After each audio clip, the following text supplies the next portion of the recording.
walk through the valley of the shadow of hell, you will realize that there is something ahead.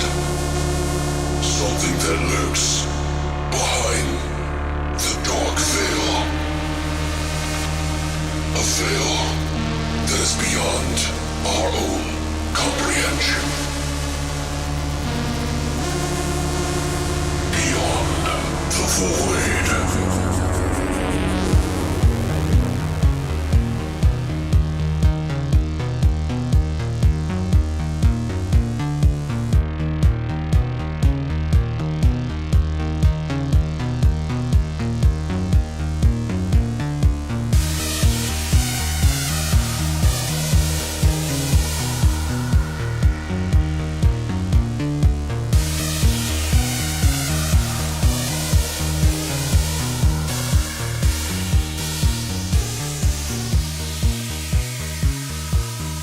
What's up, guys, and welcome back to Beyond the Void Horror Podcast. That's right, Brittany's lost her voice. Actually, no, it's just Vash in the studio.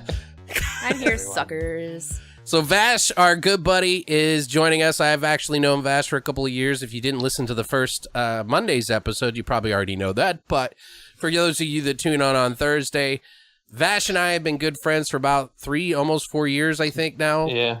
We made friends on Xbox, laughing over some of the funniest, dumbest shit. We get on these rants together. Yes. We go down the rabbit holes. Yes, it's like we feed off each other. So I think it's a really good idea that he came on the episode. So I definitely agree. So thank you for coming on, Vash. Thank you for having me. I am a fan. Excited. Dude, to talk about I'm a fan of you. Thank Aww, you. suck each other's dicks. I consume your humor, Alex. He gets me. Big ol' heart. And this all happened through Xbox. Right, yeah, isn't that funny? Like everybody else that's on PlayStation's like right now, like they're all like, fuck Xbox. Well, I think all the people that were on Xbox probably moved to PlayStation. You know what I mean? So like everyone, like, so now it's like nice. You know, all the cool people are here now. Just kidding. But but yeah, Vash and I met online. I think we were playing like Halo or something and I immediately was just cracking up with you. And I don't know. It was a good time. Yeah, it was. I forget who we were playing with, but I was like, I had to get used to your voice at first. But dude, I was like one of the first times we met, we started cracking up, laughing so hard. I was like crying. We were laughing. Yeah, dude. Yeah. I definitely knew we were going to be friends. It was special. Oh. His voice fits his face. So guys, if you haven't filled your socks yet, just wait till the end of the episode. I'll stand there as they suck each other's dicks with you guys. It'll be a good moment. You had enough stage time with Alex. That's true. So like, I'm touching you here. I'm gonna let this happen. But so how have you been, Brittany? How's things going? I've been great. Yeah, what have you been up to? You do anything cool? Got my eyebrows microbladed yesterday. Woo! Why?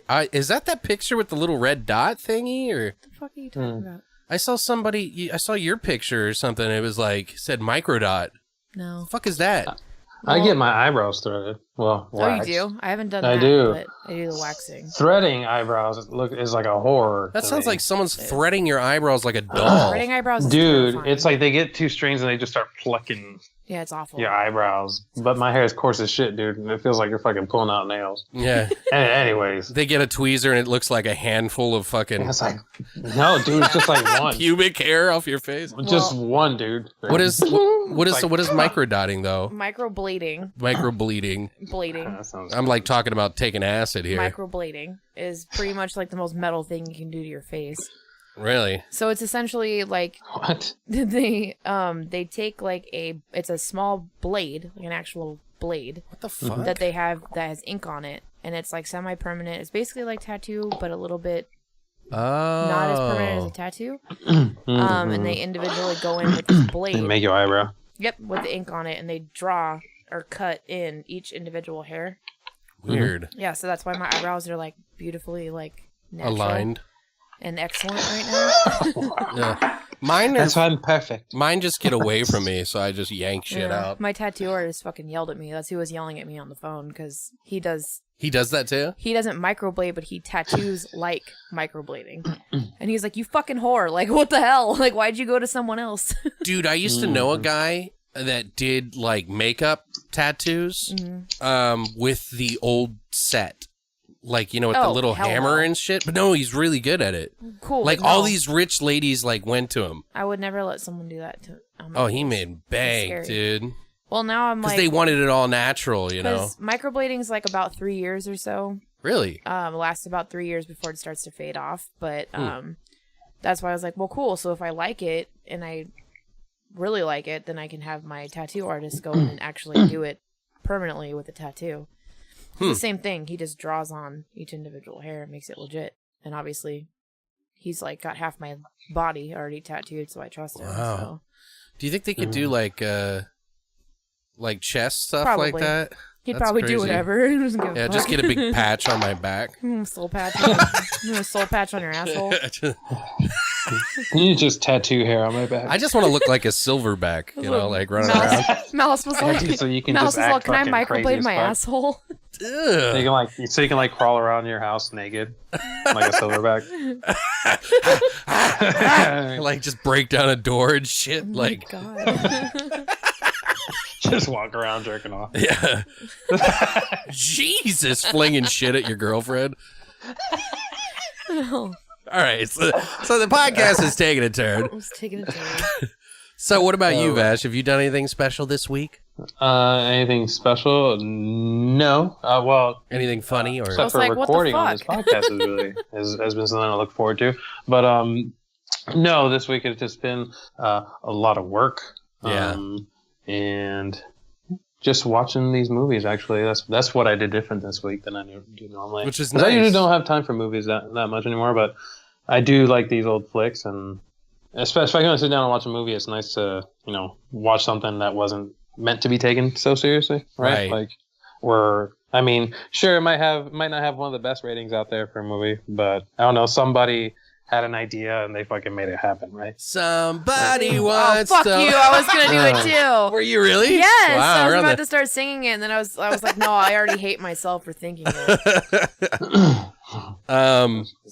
But yeah, that's pretty much what all I've been doing. I mean, this whole week has been super busy, so I haven't been able to do really too much. I did watch a couple of movies. I've been trying to do one of the action movies lately on my spare time, like really shitty old ones. Like I really just want to watch like Cyborg and fucking.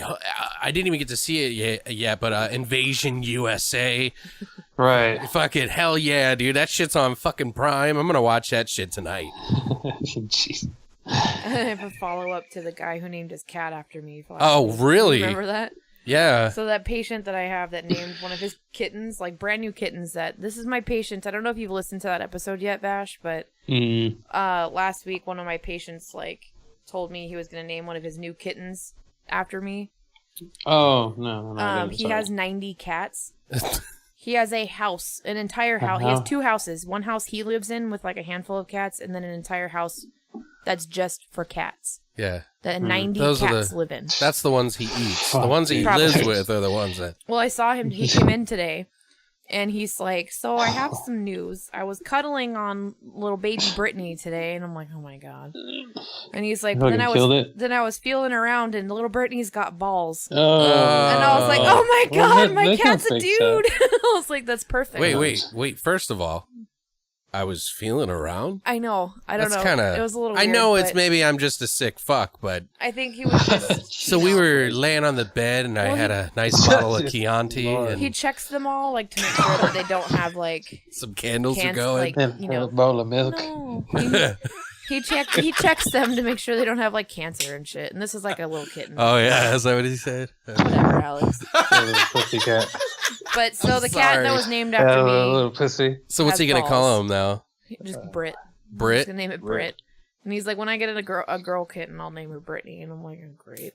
That means he's not gonna give a fuck about Brittany. Yeah, how does he know 'Cause it the doesn't difference mean of them? When you have 90 cats, there's gonna He be a knows. few that look like the Yeah. others. Yeah, You no, know what I He mean? knows. I don't know.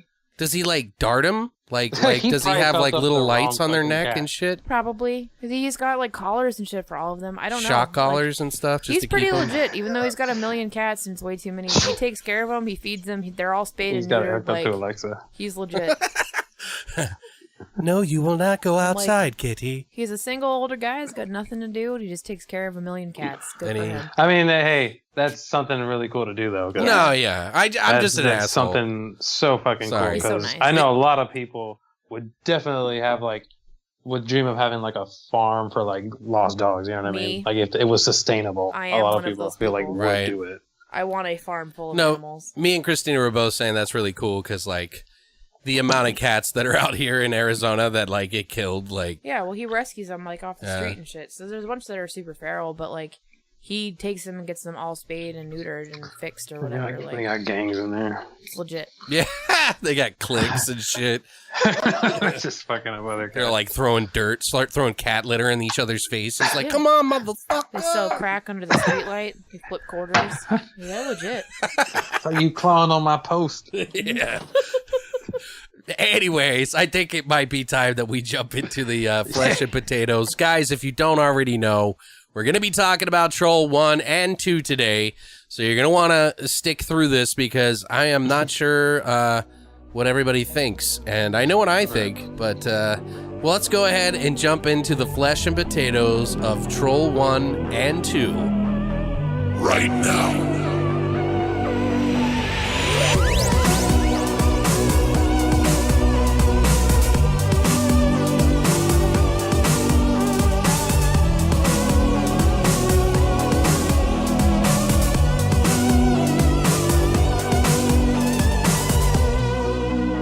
So, obviously, we're going to go ahead and start off with the first movie that came out and then move on to the second movie. Brittany did the work on this one, so you want to kick it off, Brittany? Yep. All right. So the first movie we're doing today is Troll, which was released in 1986. It was directed by John Carl Buechler. You got it. I did it. She looked at You me did, like, you said is it that Hell right? yeah. That's a hard. None of us knew how to say that damn name. Yeah, we looked it It up, was actually. shooting in the dark. Who? I know we did because I was like, it's Buechler. They're all And then I was like, fucking I don't wrong. want to say it wrong. No, it's fucking. That's how I Buechler. was born, shooting in the dark. He is mostly known. Jesus.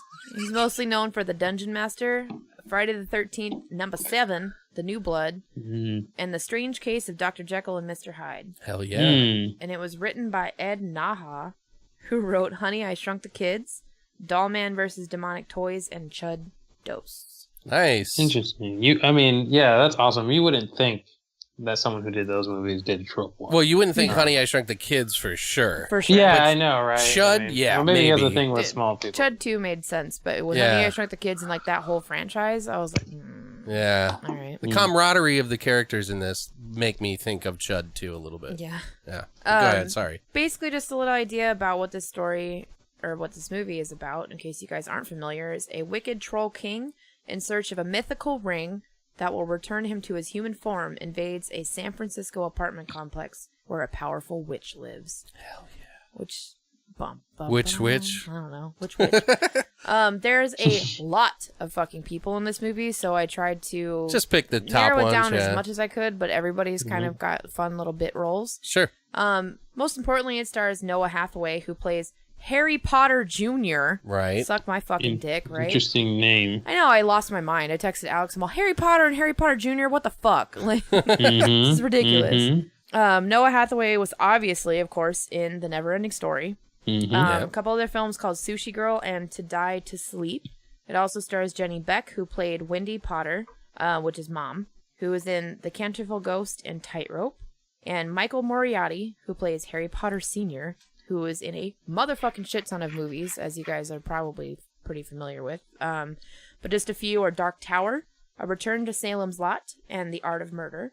Next, it stars Shelley Hack. Oh, I'm sorry. Jenny Beck was the daughter, by the way, not the mom. Oh, yeah, I okay. mixed them up. Shelley Hack, who plays Ann Potter, who's from the Charlie's Angels TV series, Blind Fear and Tales from the Crypt, one episode. Yeah, she's a familiar face. I just couldn't place her. Yeah. And Phil Fondacaro.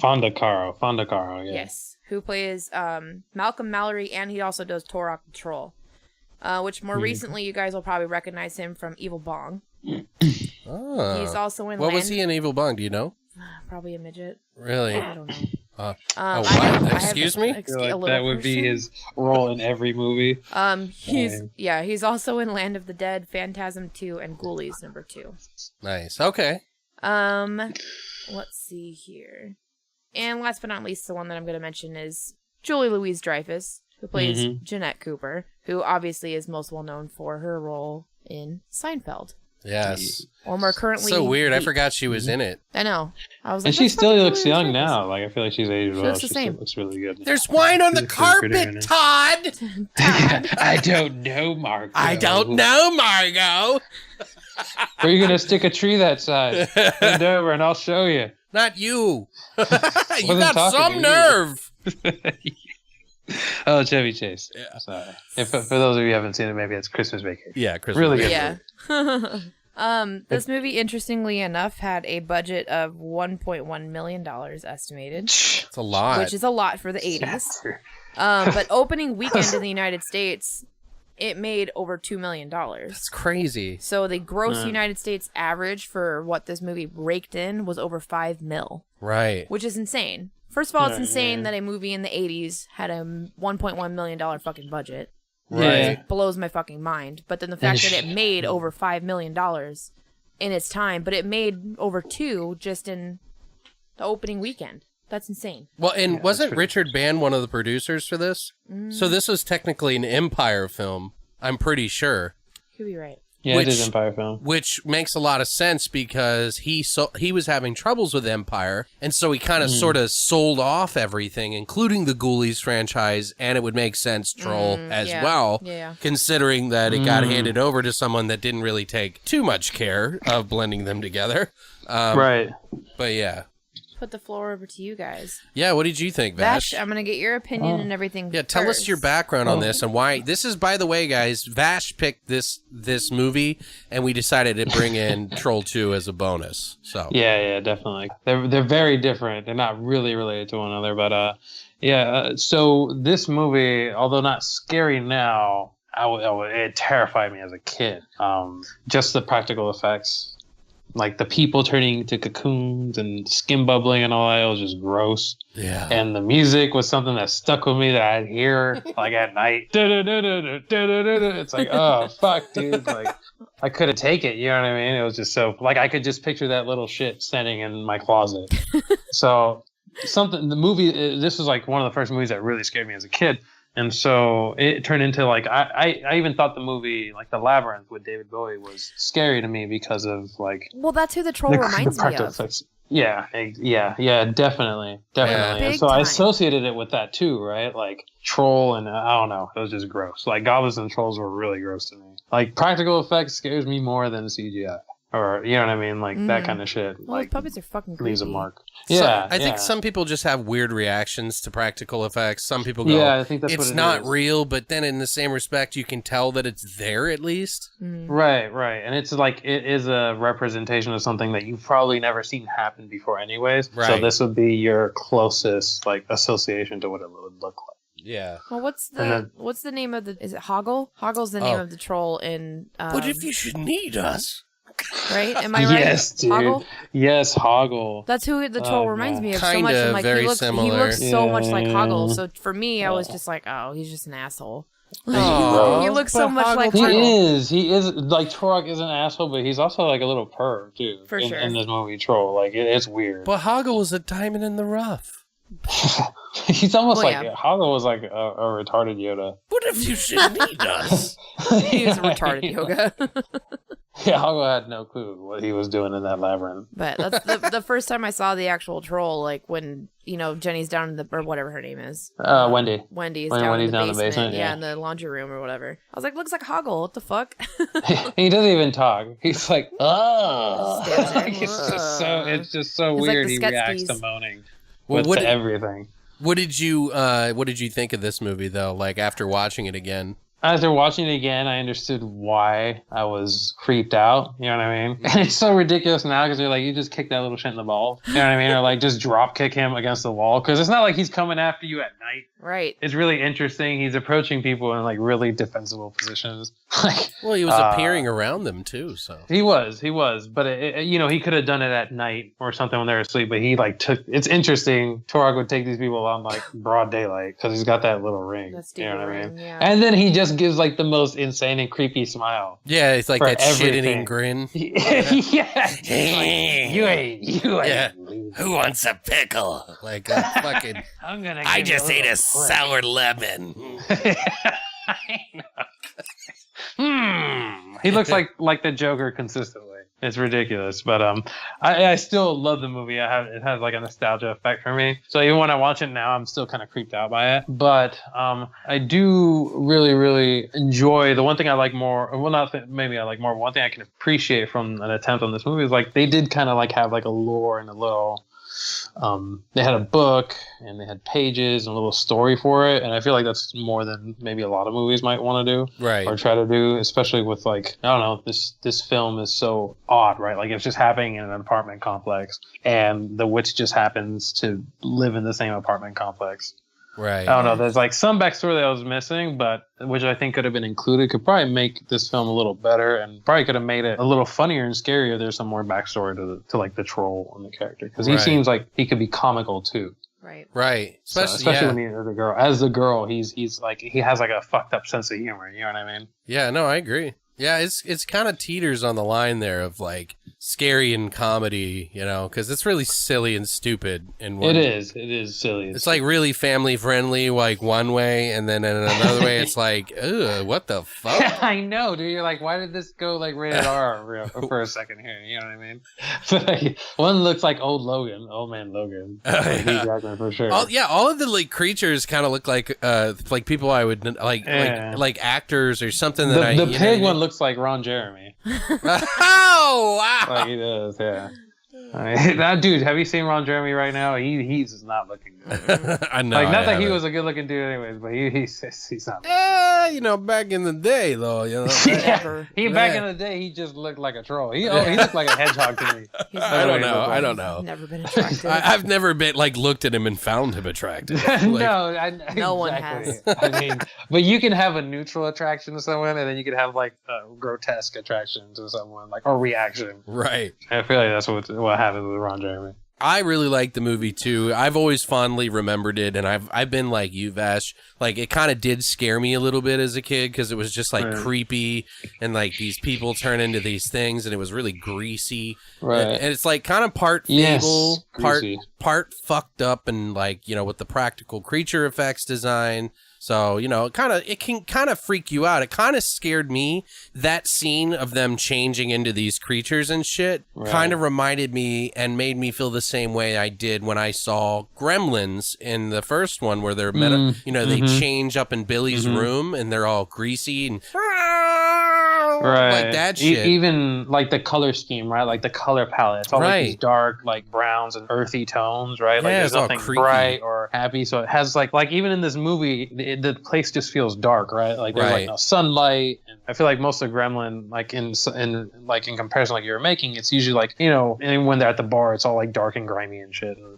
And it gives that like looming effect in this movie that's always like dark in the apartment, right? Like it feels like there's no escape out of that place. Yeah. I also feel like it has like a House 2 vibe to it. There's a lot in common with it because there's like different rooms that open up into essentially one world, but it is different worlds, so not nearly as comical as like House 2, but still similar. I love that they had like a ton of different creatures in the movie, which made it feel like thick with like life. It did. And even some of them look kind of silly, but I still really like seeing creatures in the flesh or latex, I guess. Right, exactly. Like someone took the time to make it, you know what I mean? Right. Like it just feels like it's alive a little bit, you know, like the cantina scene, like, and stuff like that. Exactly. I don't know. It's just one of those things, but. And also, like, Turok, the troll in the movie, has a weird, like affiliation. I don't know. He just looks at him just really in I don't know. It's Brittany almost said like it right. I think he looked like Hoggle too. Yeah, look at Carl. He would just like look and smile and then be surprised at what he was saying, and it was creepy. And then he was also like giving him kisses on the forehead like if they were his children. I don't know.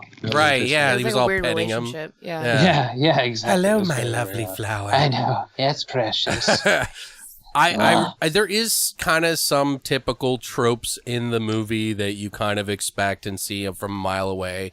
But even still, it's still a real memorable movie, little tiny movie with a bigger budget a way bigger budget than you would have ever expected.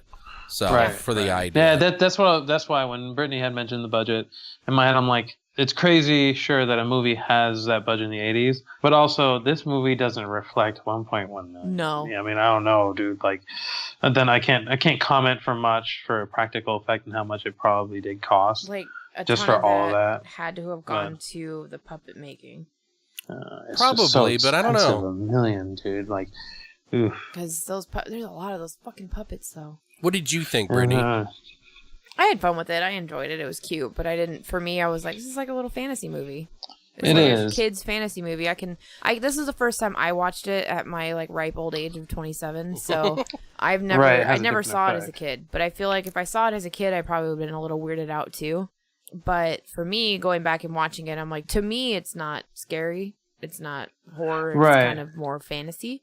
Right. But it was it was fun. It was a cute movie. Yeah. I liked it in the end. I was like, this is kind of adorable. like, it's Right, really like, sweet. it's But I can see how it gets definitely- weird that's to. the worst one. If you watch it as a kid, I can see how this would freak you the fuck out. Yeah, there's Yeah. a bit of a nostalgia thing with it for me. Like I can understand like someone watching it for their first time being like, yeah, I mean it's okay. Yeah. Yes. Like I don't know why you're so hot about it. Like Yeah, but it's still cool. Like it's a cool concept. It's a cool idea. It's interesting. Like I mean, and there's a lot of different characters that they incorporate in it, and everybody makes sense and everything works. yeah, So at the same time, I mean, yeah, it's a little silly, but it's still cool. yeah. And I would have thrown my little sister out of a fucking window if she acted like that around me. But I know, just right? saying. I'm like, whatever, you stupid Like- bitch. Bink.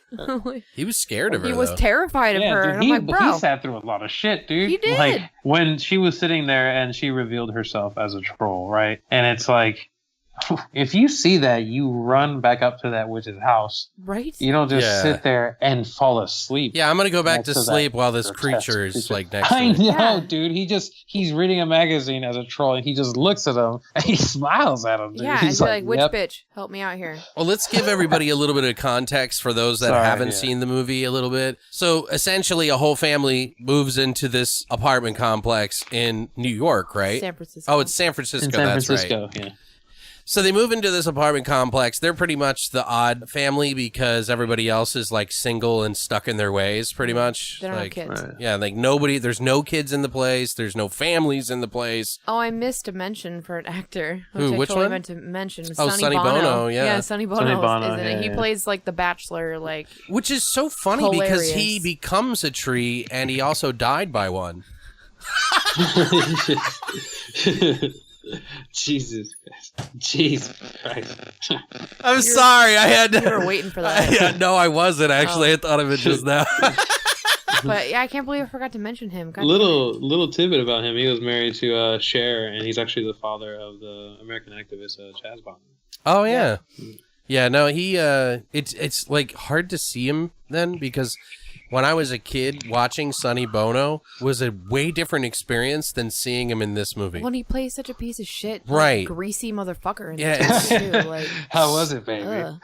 He's like, when I'm Was trying it to when bone down up here. Yeah, he's like, when I I'm wanna trying hit to your fucking kid." swing, Yeah. these kids might get in my way. You jive. I was like, ew. Like, what the fuck? Well, I'm Sonny, just trying to fuck. But I got you, babe. Calm down. Like, it was so fucking uncomfortable.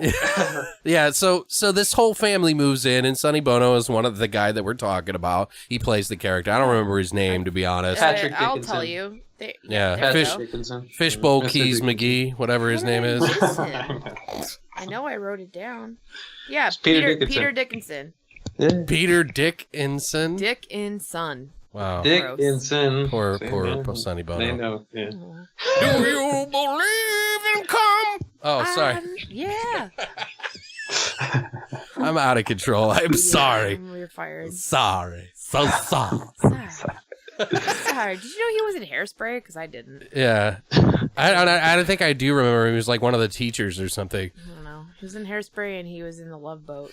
Anyway, so this family moves into this fucking house. Everybody's kind of like pretty welcoming. Everyone's really different. You know, you got the army guy who was in the military who's like extremely conservative. Vietnam. Yeah, he was in Vietnam. That's right. Yeah. And then you got like the old lady who's kind of a bitch.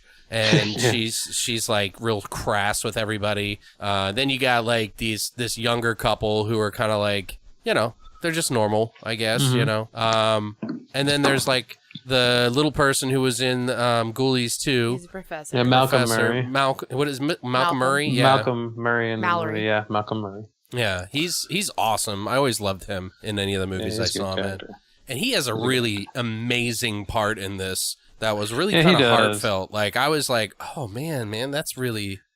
I'm not gonna lie. I do think there are some really well written scripts for some like characters, right? Right. Like Eunice the witch. She's written really well. Like I like her dialogue a lot, actually. That's why I feel like this movie could have been better. Right. You know what I mean? In a certain regard, because I think she does a really, really good job, and so does Malcolm Murray. It had a lot of opportunities to like be its own labyrinth. Right. Mm-hmm. That's know, very true. Yeah, that's a good point. It really did, and it fell a little short, but at the same time, it was still cool. Yeah. I mean, for the time it came out, I mean, if I watched this when I was a kid, I would have liked it a lot more, I'm sure. But I still enjoyed it as an adult, even in 2018. Sure. No, I mean, I still enjoyed it. I'm glad I own both of them. Yeah, I liked it. I like it, and to give you guys who are listening a better understanding of the context of the whole situation. What happens after these family move in is that their daughter disappears, but they don't know that she disappears. Because she goes down into the basement where all the washing machines are, and there's a troll that made it through a portal of some sort, and he like grabs her and then replaces her with him. Like he can change his body into looking like her so that his like family... a 7-year-old girl. Yeah, and her family doesn't give a shit about her enough to know the difference, so... No, Yeah, she's really having Clearly. issues Yeah. coping socially, and they don't give a fuck Yeah. about what's happening to that little girl. So Yeah, and she's just wrecking shit in the beginning, like, and then she's like, I'm Yeah. Godzilla! Like, first of all, Yeah, how the dude. fuck did the troll know about Godzilla? yeah, I know, right? He's got some television down there in that Right. laundry. He's ready. That's all we do in Fantasyland, motherfuckers. He's correct. But I'm like, your kid's got ADHD. You need to fix it. Yeah. No, dude, like I Fix that just child. know that if I tried to do something like that, I would have been Fuck, my disciplined. dad would have beat Like my I would ass. got my ass whooped. Yeah. All I'm saying is that shit she got away with a lot. I was surprised Yeah. at how much what she was throwing shit, she was breaking shit. She bit her dad, and they just fucking They don't made care. mac and cheese fed her and put her to bed. I know. I'm like, what bullshit is this? I would have got my ass beat and went to bed with no fucking dinner. And I grew up in the Right. 90s. Punishment, dude. At I least grew some up in kind the of 90s. I don't know. It was You know, different. You probably would have sped up this whole movie if you would have disciplined that troll. Did you? Right? Yeah, I mean, there is some pretty interesting trivia on this. Did you want to kick it off with some of that? Sure. So, the thing that I found the most interesting, actually, about this movie was John Carl Buechler's original story treatment for this movie is so much better Really? than the final product that they did. In his original story, he wanted Turok to be a monster who systematically killed off all the inhabitants of the building, slasher movie style. Which I honestly am like, yes, that's awesome. This As works long for as me. they would have had But- that music playing. Right. How's that But- bagajo? Herbo way. But one of Herbo. the producer I tried on the looking movie, up the lyrics on that thing, Oh. and it's hard to find. Yeah. Just yeah, letting you know. Sorry, Brittany. And- Sorry. okay. Yeah, sorry. It's that song. Go, sorry. But the producer Charles Band actually wanted to create a PG-13 movie, so they altered the story and introduced the fantasy element to it. Kind of took, which I'm like, that took away from everything. Like, it made it cool and interesting Right. for kids, but then it took it away for making this a horror movie. Which Hey, he was the money man. would have been awesome, but at the same time, of course, he wants to make a PG-13 because he'll make more money. Yeah, well, and Yeah, that's of where course. around home video time, so it's like, you know, that's how you made a lot of money. Right. Yeah, So- everyone, do you remember, like, in Blockbuster, like, I couldn't rent a rated R movie. Like, I could have a card, you know what I mean? But I'd have to show ID to get a rated R movie if I wanted to go rent something. I never had that issue. Yeah. I'm not stupid. Just kidding. Jesus. I mean, I'm pretty sure you were born a couple years before me, so I don't think you ever had to show them. Well, it should have been harder back then. That's true. Oh shit. They didn't have IDs when I was born. You just showed a picture of your face. Back in 1942. Back in my day, we used to punch each other to know how we knew each other. I don't even know what I'm saying. Yeah. So, did you know that this was Julie Louis-Dreyfus's film debut?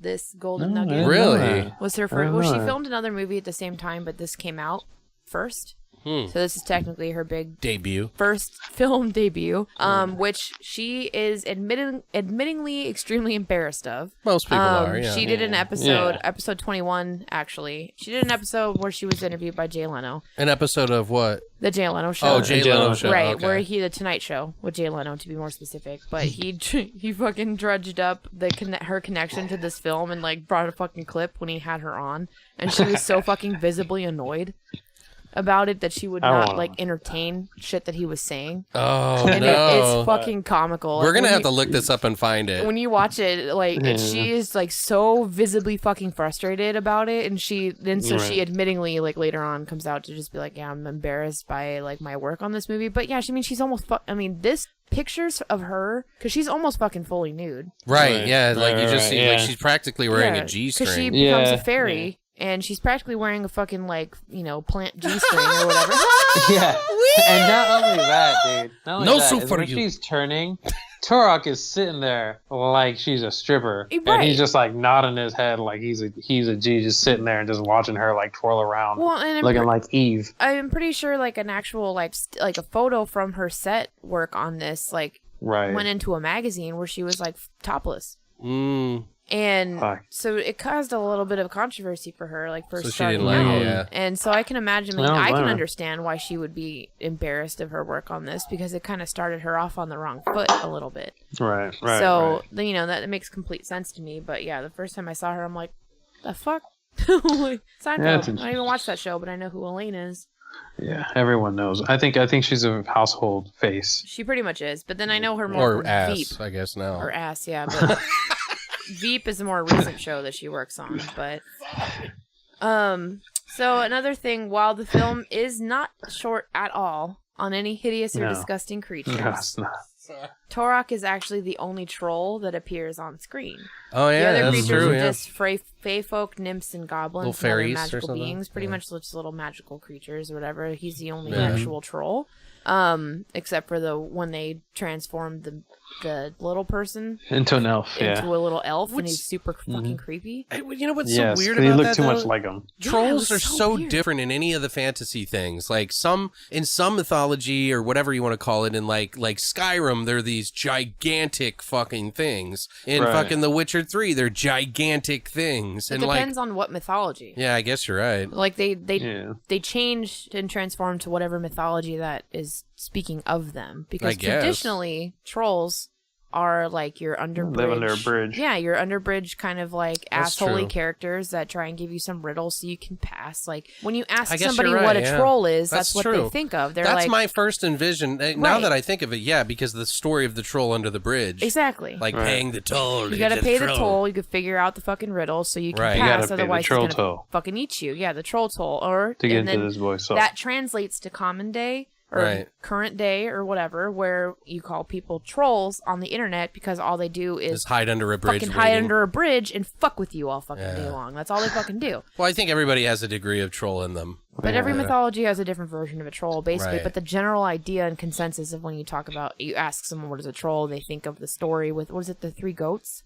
But you know what? I'd tell Three you Goats that Gruff? Three that's Billy Goats probably Gruff, changing yeah. now. That's probably changing now. The image of troll is definitely changing now. For sure, but it's you still talk the about same. troll.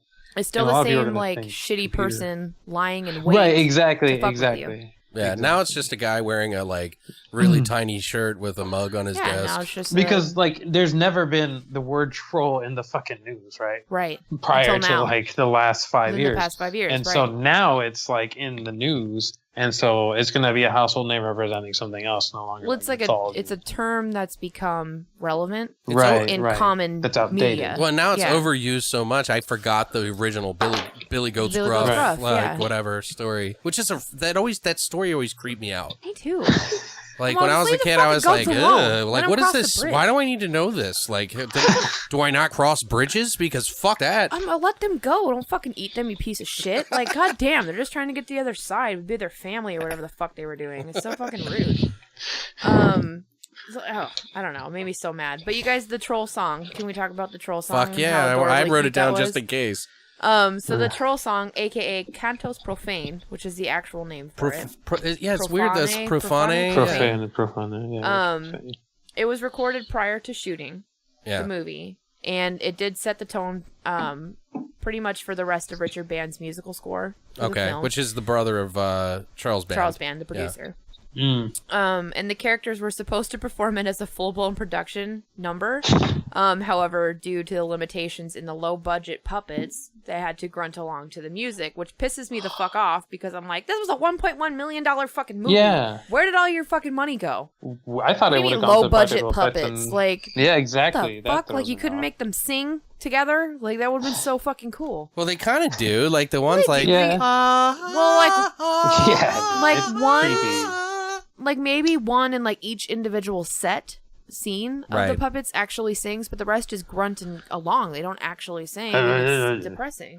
Well, yeah, and the words on this, by the way, I looked it up because, and there's not many places that you can find this No. because a lot of it is gibberish, and there's only one, not one line, but one verse of it that you can even make sense of, and it's like, time of tempest too, he hath heard of this pierce of weary ache and pain. Time on, herber way. Tempest, he have heard of this piercing weary achy pain. Joy, herber way, her. Tempest. Yeah, it's ridiculous. Dude, that song is fucking great, man. It's creepy though, man, because it's Hold on. like you hear these a cappella voices and shit, and you look and they're just these fucking hideous fucking goblins with like fucking 8 legs and shit. And Right. I don't yeah. know, it's just gross. So that song, I just one time before me and Christina have sex, I'm just gonna put that on Oh my god. and come dancing in like fucking what's her name from That's totally- Seinfeld It's totally fucking something Mouse would with do. my flip flap coming around like flip flapping around, Yeah, just be frolicking around. just sound like a bowl of jelly like dancing to some like drum music. Mouse would totally fucking do that to me too. Now he's gonna listen to this and get an idea. You son of a bitch. Herber away, Herber. She's gonna be like, please stay away. Like, If any of you listening out there are fans of the movie The Dungeon Master, you will notice that the rat spit puppet was recycled for this movie.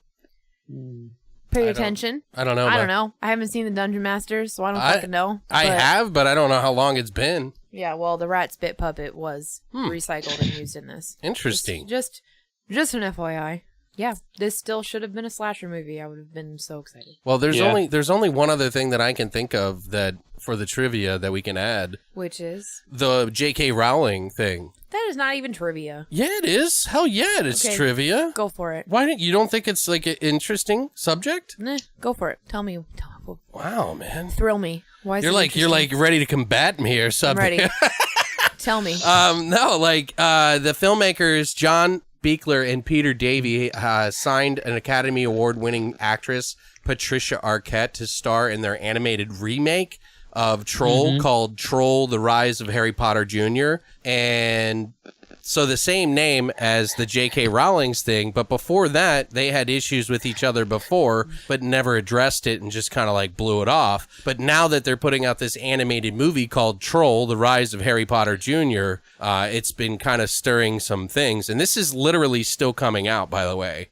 Warner Brothers actually came out, and J.K. Rowling called Beekler and Davies' claims ridiculous, and the studio has released the following statement: "We will vigorously defend our intellectual property rights and challenge any unlawful attempt to capitalize on extraordinary success of the Harry Potter franchise, as we told the filmmakers years ago." Yeah, unfortunately, they're not going to be able to call it that. No, they're going to still call it. Oh, they'll probably get in trouble.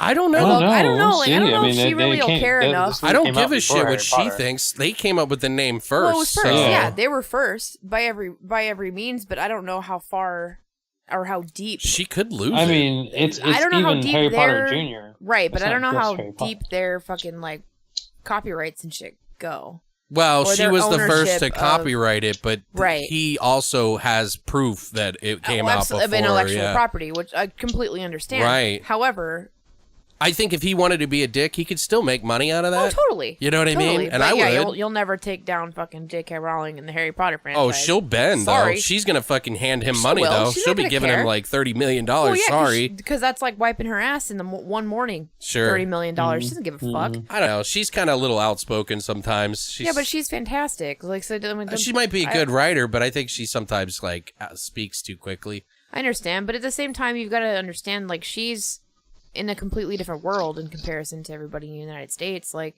she probably never even heard of this fucking movie when she came up with it, and it's just a name. I have some difficulty believing that, and this is part of the reason I wanted to bring it up. I honestly, like, there highly doubt. There are a couple of things in the story that are very similar. For one, Yeah, the witch is a perfect example of a Harry Potter character. There's totally, like, there are some blogs and posts from people that claim that this is Harry Potter's true, like, origin story. Yeah, that's ridiculous. And I'm like, but- you're fucking, you're an idiot. Yeah, You're a fucking idiot. I'm sorry. But I like, still think that it's possible that she saw it and you sometimes see things and not realize it when you do it. I highly doubt it, but I can see a possibility being there, but I Are don't you worried think so. that this takes away from her No. quote unquote genius? Because No, not at all. I don't see anything wrong with it. I think she still created the stories. It's a name. It's a name, yeah, exactly. That's all it is. It's but the only link that it has. It's a fucking name, and then it's like intellectual wizardry. property- Which is exactly why they should be able to do the movie. Right. Like, I don't foresee That's it what I'm being an saying. issue. Like they shouldn't even go after them. Like if Yeah, I it think it's helps them unfair. sell it, like I don't see that's her- her fault. She should have checked it. Like, I don't see them, if they wanted to cash in on the Harry Potter name, I think they would have done it earlier, right? Like, I completely agree. when it was, like, hard. Yeah, Oh, they it's- were People yeah. lining It's- outside of Barnes and Nobles. You know what I mean? still just as hard as it was 10 years ago. I will I'm guarantee sure, you. but I mean, it's still not Just- the talk of the town right now, Oh, right? no, Like, no no, one's lining up for Harry Potter. It's not in the news. Yes, they are. I'm a huge fucking Harry Potter nerd, so look out. I will tell you, yes, they absolutely are. Because anytime anyone does anything Harry Potter related, and she just did the Cursed Child play, book, whatever, it's barely a little over a year old-ish at this point when she released it. Like, everything Harry Potter is still super fucking wildly lined up for and talked about, and everybody fucking loves it. They have clothing lines specifically released that they just recently did within the last couple of months on, like, big major retailers. Well, So they are still very much, like... I meant more towards, like, casual fans, right? Right. Like, Right. Not I can see diehards. that, but even casual fans, like, still, I mean, like, Hot Topic and Torrid have Yeah, they still specific do. lines for Harry Potter themed anything. I'm just saying intellectual rights still hold weight. They hold Well, you're some not weight, wrong. and And she's I going to don't- be paying a big chunk of money to those people, especially since she's kind of like thrown some like ill will towards their way a little bit, I think. She states that she came up with the idea for the young wizard story. It came fully formed, as she said, quote unquote, into her mind while on a train trip to from Manchester to London back in 1990. So, Yeah, all and I her- think it was, I think the show that she was watching on the train was Troll. No. I'm kidding. all her story, like, what came from her stories were bedtime stories that she told. yeah. And people I were feel like it's totally possible for them to be completely independent. Yeah. I completely, could yes. totally see because That's exactly what I'm saying. It's like, she's, I could totally see that. yeah, I mean, United States, and then I don't think she's going to let Europe. it go. I don't think This she's going to let movie it is go. not deep. There's not enough It's- depth to this movie Agreed. to say she took it. But there is a lot of really big casts that are going to be in this animated movie, though, and it's I love right, and it's right, right. actually Arquette. it was just in Deadline, just about four days ago. I fucking love Patricia Arquette, so like I was sold on that. Yeah, I mean, I'm love curious her. to see it now, just because. But anyway, let's go. We've like really fucking milked the shit out of this Yeah, we one. have. So let's get into our Yeah, favorite talk some scenes and try to jump through a few of them that we like. I wrote a few down. I mean, Definitely. we're probably going to double up on some. So I'm Yeah. gonna let Vash go to this. Vash, course. tell us This what your is- favorite scenes are of this movie. So it's like a favorite, like love-hate scene because it's just still as creepy as when I saw it as a kid was when Turok goes up to the swingers room, Patrick Dickinson. Yeah, Sonny. And Sonny yeah, Bono. dude. As the girl, right? And yeah, as the girl, he goes up there as the girl, and she just lets herself into his place, and she's hide and seek with him, and he just wants her ass out because he wants to score, right? Like he's just expecting to score all the time, and so he jumps in, he looks at her, and it's the troll. He turns into the troll behind the sofa. For some reason, he likes surprising people that way. He likes to like hide somewhere and then turn into a troll. And when he turns him into like this seedling, right? Like It's like a giant turd. Yeah, it's so gross. He just touches him weird with his ring, and then like his arm starts boiling up, like his skin starts ripping apart, like, and he starts getting really plump and just like sweating, and his eyes roll back into his head, and it's like, damn, like that was like really vivid as a kid. Mm-hmm. And then he just slowly turns into like what you said, Brittany, into like a turd-like seedling. Yeah. And the whole time, Turok is just like looking at it, just smiling. It was just so gross. Then it opens up. Yeah, that is a good scene. Ugh. Yeah, it actually, that's kind of They what... did really like, good editing on it, too, because, They you know, did. matching all those together, all the different changes, wasn't easy, and they did more than just, like, 2, you know, which... Right, they did like 6. Yeah, like 6 stages, so, like, they really kind of went all out, I thought. The I thought they face did a started good going job. away slowly, you know what I mean? Like, Right. it still had like eyebrows and shit, which made it really creepy, because you saw it like just turning, and it was just so gross, and he still had like his robe on. It was so Right. disgusting. It was so disgusting. It had such a lasting impact. Like that to me set the tone for the whole movie. Right. Of how gross like this thing was gonna be. You know, one of the scenes that I thought, and this is a precursor to the scene that I'm about to tell you about, but like there was a part where, you know, the little girl, the troll, gets saved by Malcolm from pulling her out of the street, and they become friends because of it. And the troll, which is, you know, not the girl, thinks he's a troll or some sort of magical creature he's an because elf. he's little. Yeah, he's an elf. He thinks it's no. Yeah, and then like and Brother then elf. and then somehow the like kid invites him to dinner, like a grown man, Right. which I thought was a little weird, you know, like especially because he shows up with a bottle of wine. right, Yeah. yeah, they're like they got a glass of It's milk like, for damn, him. dog. She has chocolate Like milk. they're just standing Yeah. next to each other. She has a glass like of chocolate couple. milk. Yeah. It And was I'm like, just, I still yeah, would've dude. drank that. It just looked. I still would have wrong. drank that shit. I just thought it was a Yeah. little weird, I'd be but like, bitch, give me that chocolate But it milk. was funny because they're like, "Oh, so bring a little friend over," and then He's like, actually a little friend. yeah, she's all sprinkling. She grabs some bird seed and throws it on the grass. That scene was fucking ridiculous. Like, what the fuck? Like, chill just out, hands lady. on the She was balloon. like really weird about it too, No, though. but that's legit though. Like in I that guess, time, yeah. like Good that's. I habit. mean, even people now react like that to little people, which is fucking ridiculous. Right. But, like right. they just want to be treated like a normal person Yeah, well, they are. because they are a normal person. Like they're a fucking person like everybody else. They're just like short, you know. Like Well, fuck. now they are. Yeah. Jeez, like it's fucking ridiculous. But the scene that leads up to this, though, like the girl, the troll, whatever, the troll in the girl's body goes up to Malcolm's house and then knocks on the door and then comes in, and then Malcolm tells the story of how he wished he was an elf when he was younger because the troll's trying to convince him so he can change him by willingly because the troll likes him so much. So it's like a really super sentimental and an excellent performance by what's his name, Fondacaro, Phil Fondacaro, who plays Malcolm. But, Yeah. But And he then- also plays Turok. And then they turn, you know, Malcolm into a little Malcolm, which looked just like him, but it was a little weird. It was It's like really little baby Malcolm. creepy. It was just really gross. Yeah, and it was all like, Yeah. Ew. And it's like, dude, like you just Kill it made with him fire. smaller, you asshole. Like, Out of all of the yeah. all of the fucking puppets and like puppetry that they used there, like he was the fucking creepiest. Yeah, I he would was. fucking was. drop kick He that had shit. it was a baby with a mustache. Yes! That shit was gross. He was a dude. That fucking was baby so with a mustache. disgusting. Like you wanted to Right. swaddle him or you wanted to fucking drown yeah, him. dude. Like you just want to throw that shit in There's- like a bag. yeah, and you fucking You throw it swaddle off the it bridge. or you drown it. There's no in between. Like murder Yeah, or dude. swaddle. Like that. Christ. That's Yeah, it. And dude. I wanted to fucking murder it. I was like, I drown that. Yeah, I would dude. drown that shit in a bathtub. Like 12 stomps deep. no fucking thank you. It was so uncomfortable and I hated it. Like the little pig puppets. I was like, oh, they're cute. But you know what though? Honestly, that scene, Deacon Alex, is really interesting to me. They give like Turok some character, right? Like Right.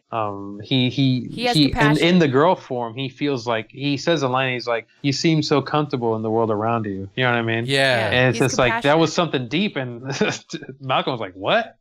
Yeah. He's like 7 years old, right? Yeah, And he yeah. took like a liking to him. It wasn't like I wanted to hurt you. He was almost like, let me try to give you something you wanted.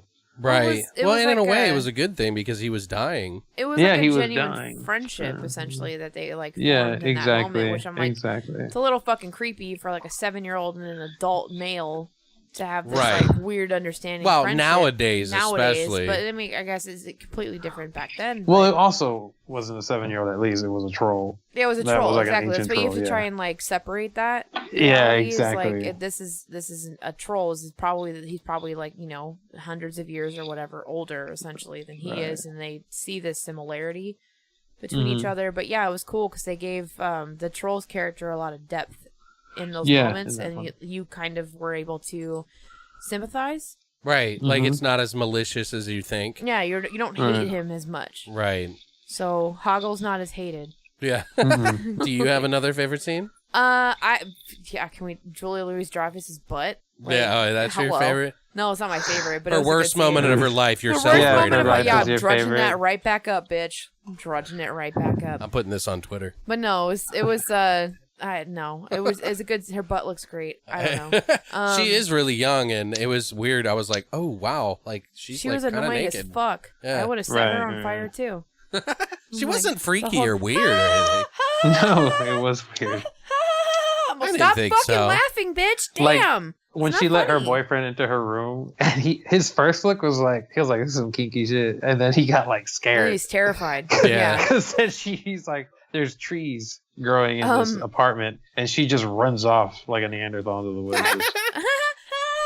And he follows her. Dude. Like, Yeah, who the Damn, fuck follows her? Yeah, Like, into I mean, a that's gotta be some- forest. that's- what fucking that's some crazy love. person He does loves that? her. Like, my ass. He loves First of her. all, I would have never fucking entered that bitch's apartment.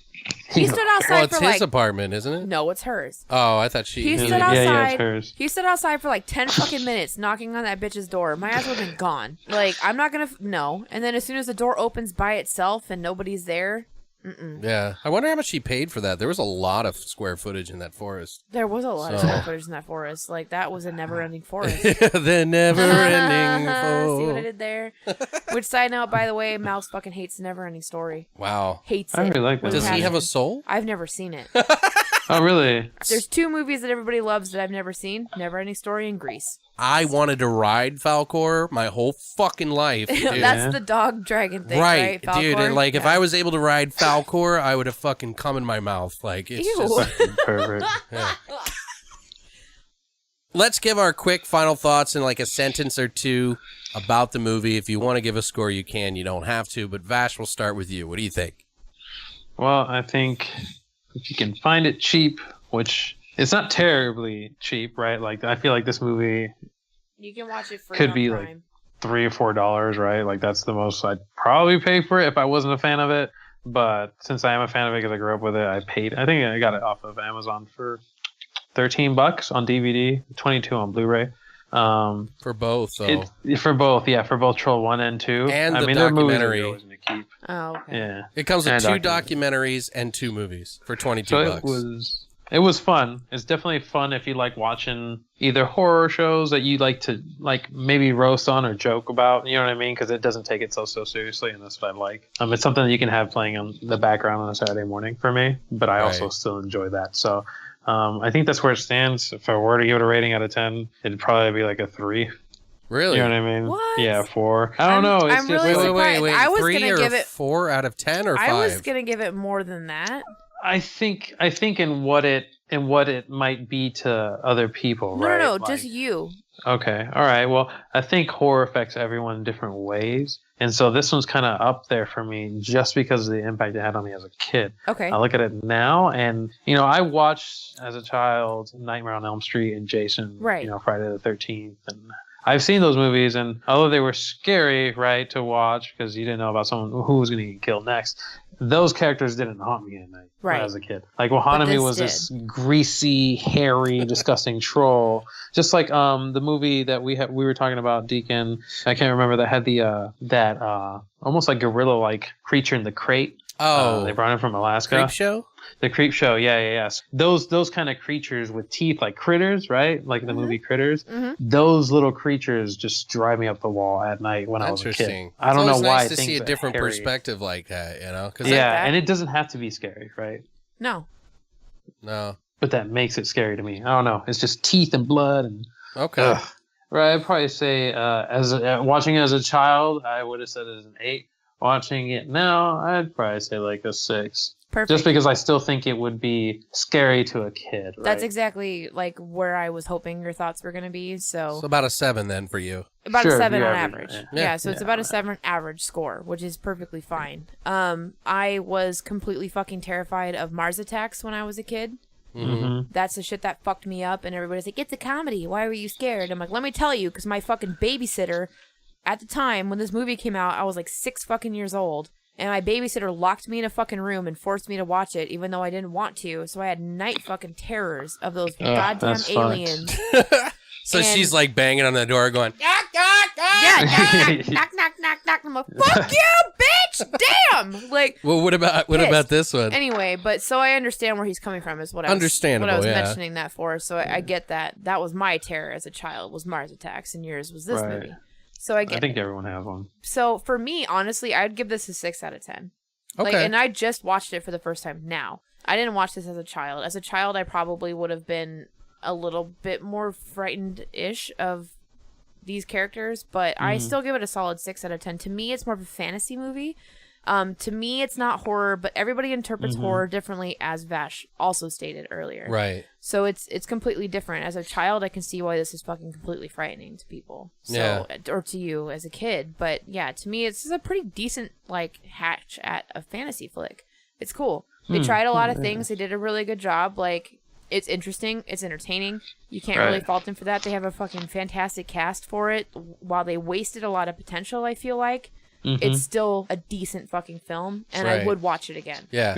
Oh, I definitely would watch it again. I like this movie. It's a classic, like, kids movie for me. It was one of the movies that I felt comfortable enough to watch again, you know, when I was scared of other movies a little bit, even though it did scare me a little bit, you know, like just those scenes, like with the crazy, like, forest and shit like that would freak me out a lot. But yeah, I'd probably be around a 6.5, somewhere in there. As of today, you know, like, I'll definitely watch it again. It's above average for sure.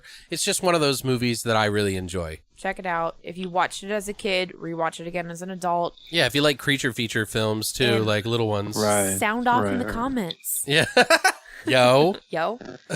Well, we got another movie that we're going to be bringing up here, and that is Troll 2, a.k.a. Goblins, from 1990. It came out. It was a direct sequel. Not really. 4 years later, it had nothing to do with it, but zero. The story for me, and I wrote this little piece for it. Burl Ives, the classic storyteller and singer from the classic claymation musical Rudolph the Red-Nosed Reindeer, tells the story of a ghost grandpa who stalks the shit out of a small boy who has no control over his actions, and especially his parents. When he tells the child to do things that childs can't make adults do, a bunch of bad actors meet a vegan township. They eat green shit and bleed green chlorophyll from their faces. Then the goblins suck up their faces and liquid bodies, or the victims turn into trees. Are you confused? Because it's a family adventure that you will probably want to miss. So check out Troll 2. But no, really, the story actually is a family vacationing in a small town discovers the entire town is inhabited by goblins in disguise as humans who plan to eat them. Hoo-ha.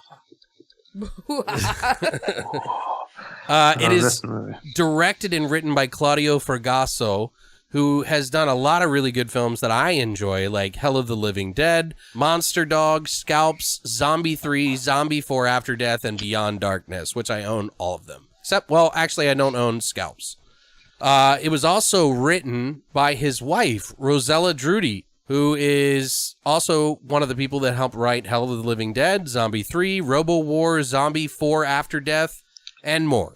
Some of the cast is, most of these people are not like well known. They didn't really go on to do too much, but some of them did. The little boy Joshua Waits, who is the main character of the story, it was his first role. I want to set him on fire. His name is Michael Paul Stevenson. He is also the director of the documentary for this movie called The Best Worst Movie, which is amazing. He also did The American Scream, and he acted in Beyond Darkness as one of the kids in the movie, too, which I just watched. It's actually a really weird, funny movie. So if you like Troll 2, I would highly recommend watching Beyond Darkness, by the way. George Hardy is in this. He plays Michael Waits, the dad. He was in Goblin 2 as the same character. They actually made another movie not so long ago, within the last couple of years. He was also in a movie called House of Forbidden Secrets, Ghost Shark 2. What? Urban Shark. Fuck you. Which I don't want to see. It also stars Margot Prey, who is Diana Watts. She was the mom. She did this movie and another called At Gunpoint, and that's it. She actually kind of went into hiding a little bit, and I'll tell you more about that in the trivia. Connie Young is also in this movie. She played Holly Waits. She was the sister. She was in a movie called Ice Spiders, Jupiter Landing, The Singles Ward. Also stars Robert Ormsby, who plays Grandpa. He pretty much has done nothing else, but he does love Family Guy.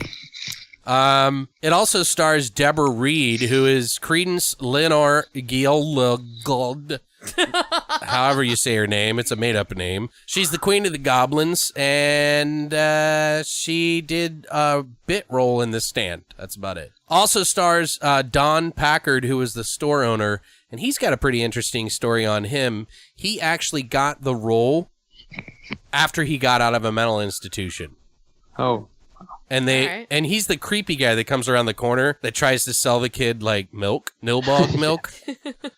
So, but what are your thoughts on this movie, Vash? Go ahead and shoot it off, and then we'll go to Brittany and then me. Shoot us off. Okay. Well, this story from the start lets you know. I mean, I would hope it's not expensive. That's all I'm saying. A couple $100,000, by the way. Really? Yeah. Maybe that's about so 200,000. Because it's like they show the guy frolicking through the woods. You know, Grandpa's telling the story of the goblins and their kingdom, and he has this guy Peter frolicking through the woods, and he runs into a group of goblins that are literally wearing like potato sacks.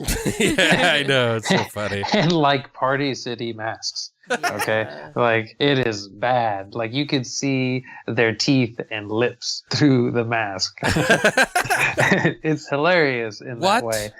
And I think that's a great thing about this movie is that it's just ridiculous. It's not supposed to be logical. It's not supposed to be serious. And that's probably my major take from this. And I think it does a really good job of not trying to connect the dots, right? Right. But still somewhat like navigating through a story. It's pretty ridiculous. It is. It's quite ridiculous. It's almost like satire. Yeah. It's very unaware of itself. Yeah. It is. It's very. Unlike many movies that we've reviewed in the past that are completely aware of themselves, this one Right. is not. Yeah. That's a good point. At all.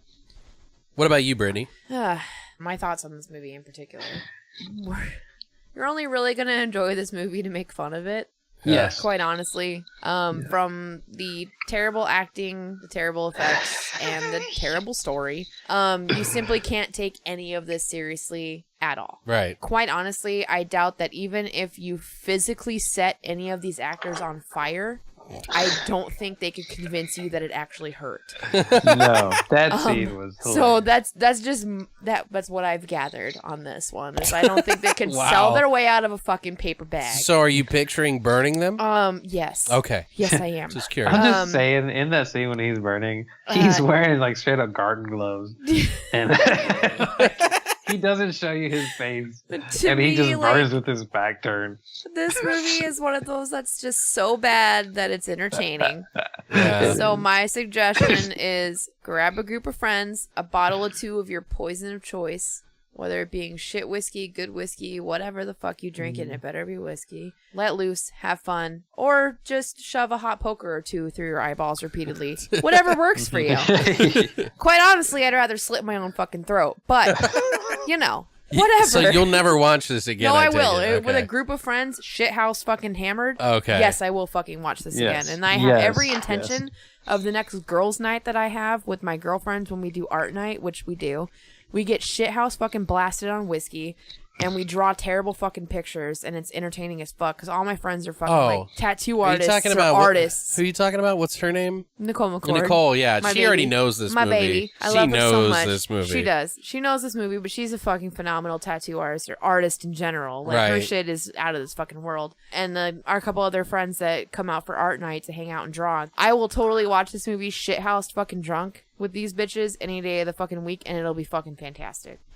So I don't. One of these days, I feel like we should just like live stream of like us shithouse. Yes, dude. Watching Like a it should terrible be movie. like. Well, we can't show the let's do movie. Science Theater 3000. No, just our but just for reactions. horror. You can't do that though. Just That's the our only bad reactions thing. to a movie. We don't even have to that'd be like have the sound at all from the movie. We can just do our reactions to it. It'd be shit fucking hilarious. Right? Yeah. Because Nicole and I watching a fucking movie drunk together, goddamn.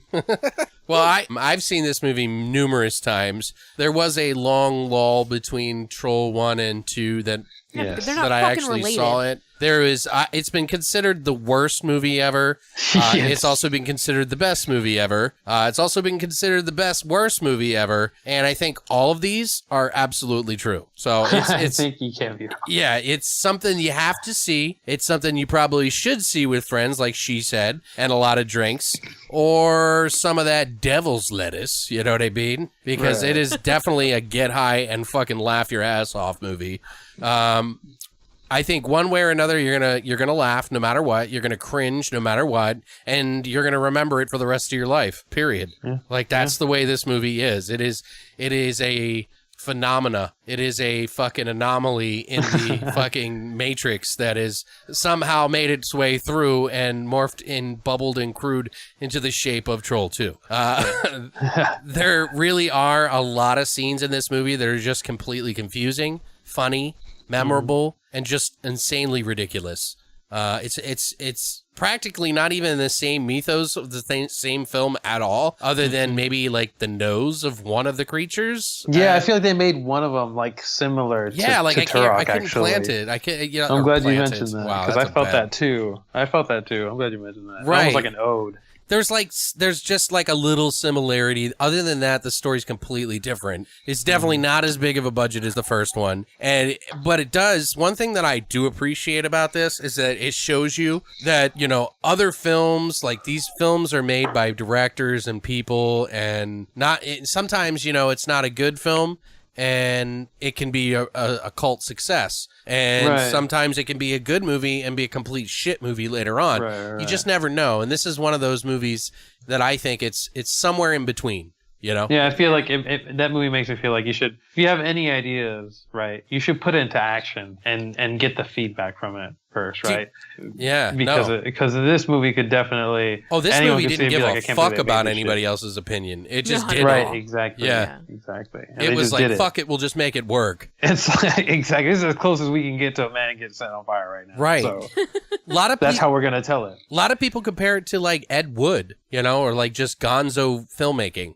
Yeah, I could see that. They Like, just 'cause, I kind of mean, went shit, for dude. it. Just because you don't have the money, you know what I mean? You're making do with what you got, right? Like, and I don't know, maybe you might not have the best writers, or maybe you didn't want to take it that serious, right? Like, not everything has to be sophisticated. Right. You know what I mean? Like, and they just had fun with it. That's what I think about this movie. I don't is think did that have they fun meant with it. it definitely was not intentionally done to be funny. It intentionally was done to be a very serious film, and it ended up being a completely ridiculous pile of shit. That's fucking awesome, dude. No, that is That's so literally what awesome. it is, because That like they totally missed the mark. yeah, if you watch, and I feel so bad for the director, but Claudio Fragasso really is the type of person that 3 years after the movie was made and it was released in America was like, well, so how's the movie doing in America, by the way? Like, he didn't even think of it. He's just a filmmaker, you know what I mean? He's like, I don't make movies for people. I make movies for me, and this is what I wanted to make, and I made it. Like, that's the way he looks at film, and he doesn't care about the critics. That's a great approach. That's a great approach. A lot of directors are like that. It's really weird. Like,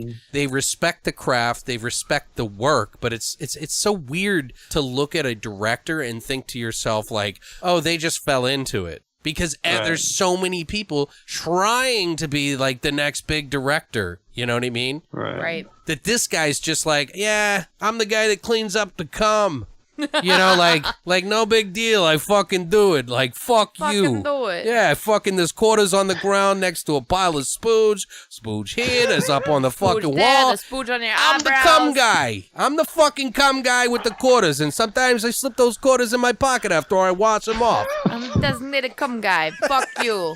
But I mean, I'm making a really crude comparison, but Are you? do you know what I mean? Like, he just, the way he approaches filmmaking is that he loves it, he cares about it, he's proud of the work that he does, but he doesn't look at it like everybody else does, where it's like, you're a god if you do it. Right. And it's interesting, but it's like, you know, when like a 5-year-old hands you like a macaroni necklace, right? Like, and they're just like fucking proud of it no matter macaroni art, Daddy. It's genius. what. Like, it's admirable, terrible. but also comparable to something else. Like, My little Sally, this is fucking god awful. Well, no, Don't but give it's me this still shit it's ever still again. more than I think I could do. Right? Watching- you know what I mean?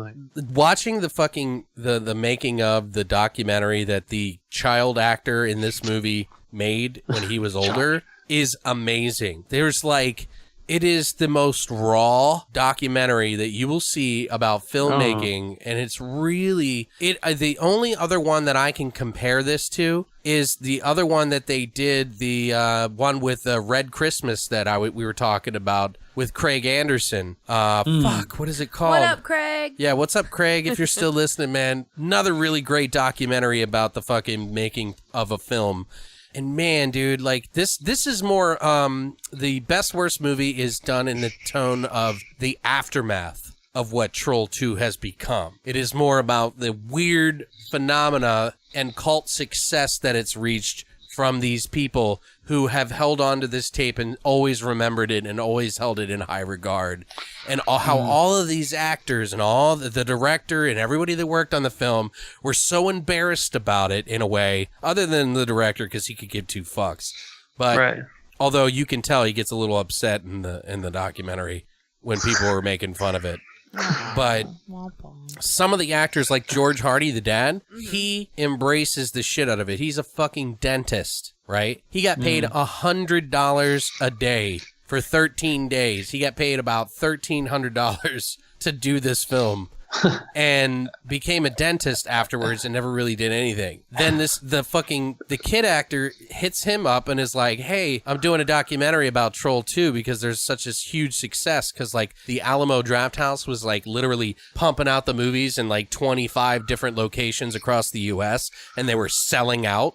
damn. Like people were like lined up around the block and 100 people had to get turned away. Like that's how big this was. And he invited them to this event. The Alamo Drafthouse invited him, and he did the like filmmaking and all this, and it was like, it's really fascinating. Like I can't even tell you, like, to see how real these people's lives are and how their dreams and hopes were when they went into making this movie. They all thought it was a little weird. They couldn't make sense of the script. They couldn't understand what it was about, but they all wanted to be something because of this. Fuck, dude. And when they all saw it, they all were so disappointed. Yeah. The child actor he got it. Okay, so like they never got a copy of it. It was like a year after they made it and it finally hit video. He got it as a Christmas present. It was the last Christmas gift that he got. And he opened it up, and the first thing he did, he screamed and popped it in the VCR and pushed play, and when it was done, he was so sad and so depressed. Oh, fuck. He hated it. He was like, this is the worst movie I've ever seen. And like every one of them had like this baggage on their back that they did this movie. Like some of them won't even put it on their resume. So, but like George Hardy and the fucking store owner guy are like nuts about it. They like sell t-shirts. They fucking love it. Well, yeah, it's like you're either going to milk it or you're gonna pretend like this never happened. Well, they had let go of it until this came back. One or two fucking scenarios here. So nowadays, this is such a big fucking cult classic film that, yeah, you're gonna milk the fuck out of that shit. Right. But like when this first came out and you worked on this, like I could completely understand. Like I would be like, fuck no, I didn't do this movie. Right. No, I'm not fucking involved in this fucking like disaster fucking piece. Because it's a stain. when this came out, it's not as well received and enjoyed. Oh, it bombed. As it is now. Like that, yeah, it was a complete fucking bomb. Nowadays, this is a cult classic film. Everybody fucking loves it. Wow. Mainly to make fun of it. Yeah. But that's not the point. Like people still watch it. They'll go see it. They will go somewhere to see it or purchase it to watch it or whatever the fuck they're gonna do. Like people are still watching it. They're still talking about it, and it's still relevant. Yeah. So that's the big difference. Like if I was involved in this movie back then, yeah, I'd be fucking embarrassed of it. I wouldn't want to be linked to this shit at all. Absolutely not. But now, I'd be like, fuck yeah, I did that shit. Right. Well, yeah, I was involved. Yeah, I did it. Like, sure, what the Right. fuck ever, you know? Like, it's not as embarrassing now the as it was documentary then. is a little different. It's weird because at first it starts on this high note, and it's like this build of like seeing like they're like, because these people had no fucking idea that there was a cult following whatsoever. You know what I mean? So Right. they're like, yeah, we're gonna do this thing, and they show up at this like random event. I think it was called, before it was even Alamo Draft House, it was something else. It was like midnight something in this shitty place. It sold out. People were like asking him to sign their shirts, and like Tom Hardy was like, Tom Hardy. or George Hardy was like, fuck, what like, the honey, Tom Hardy's not in this movie. dude, they fucking cheered at the top of their, like, screamed for him like he was like fucking Damn. Brad Pitt, dude. And he had never experienced that, you know? He'd given up on that dream. He'd lost it. And when they and then as the documentary progresses, it starts to hit like he's like, maybe I can redo this again. Maybe this Right. is, you know, he's riding the wave, and the wave has crashed, but he doesn't know it yet. And so he's like trying to pitch the movie now instead of just people coming up to him, so that because he's lost that gleam. Right. It's really kind of sad too, you know. But then it comes to like a point where it's like, oh well, now we just accept it, and it's, you know, I did this really weird thing, and there's a very niche market for it. They're really ravenous fans, and it's really amazing. But I don't know. Right. I really think Maybe you can't do much with it. you guys need to watch it. Any of you who are listening now, and anybody, if either two of you want to see it, I highly recommend it. It's up on Amazon Prime. You can watch it for instant video. It's about an hour and a half. It's amazing. Worth every second. Okay, but enough about me bragging about this fucking goddamn documentary. I really just think you should see it. Another thing I mentioned earlier is that Don Packard, the store owner, didn't see this movie, by the way, until 20 years later. He said he hated the kid when he worked with him. And that whole scene where they're trying to feed him the ice cream, Yeah. he said he just wanted to drown the kid in there because he couldn't stand him. This is my kind of people right there.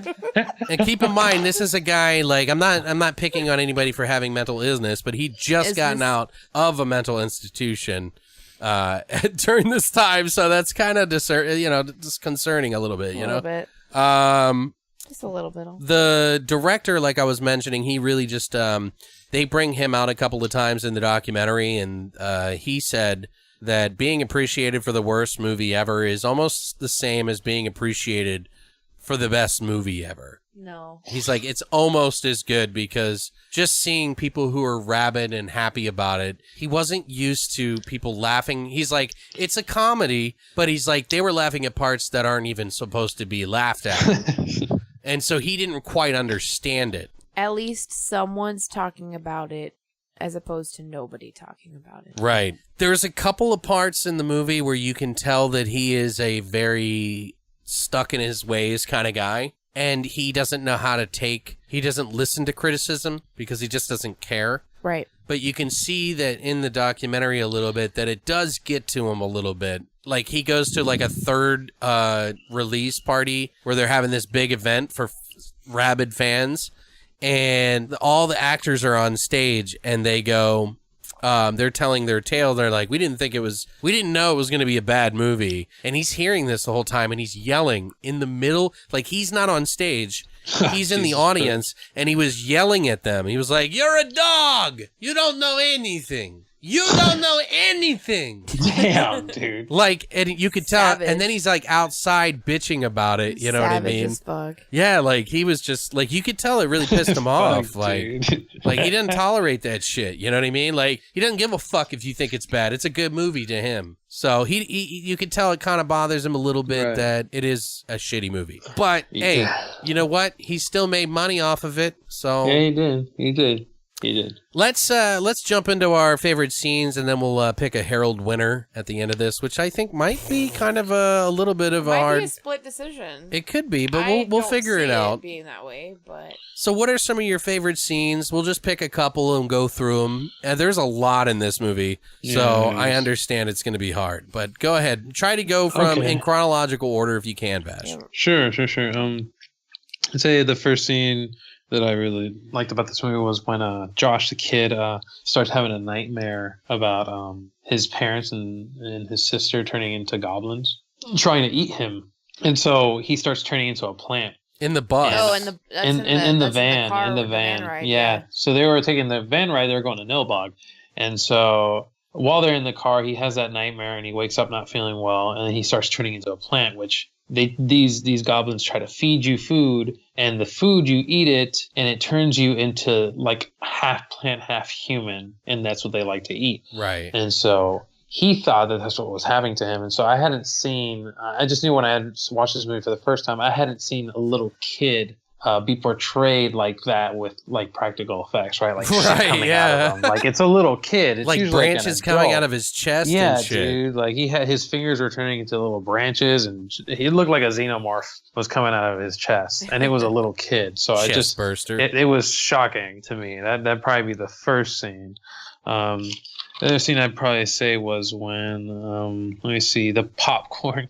I know it was really weird, but what the fuck was with that? shit? I just think it was By the so way, stupid. like the full solid ears of corn. Well, let's give a little Popcorn context here so we can Okay. for those that are Okay, listening so- into the spoiler section, by the way, guys.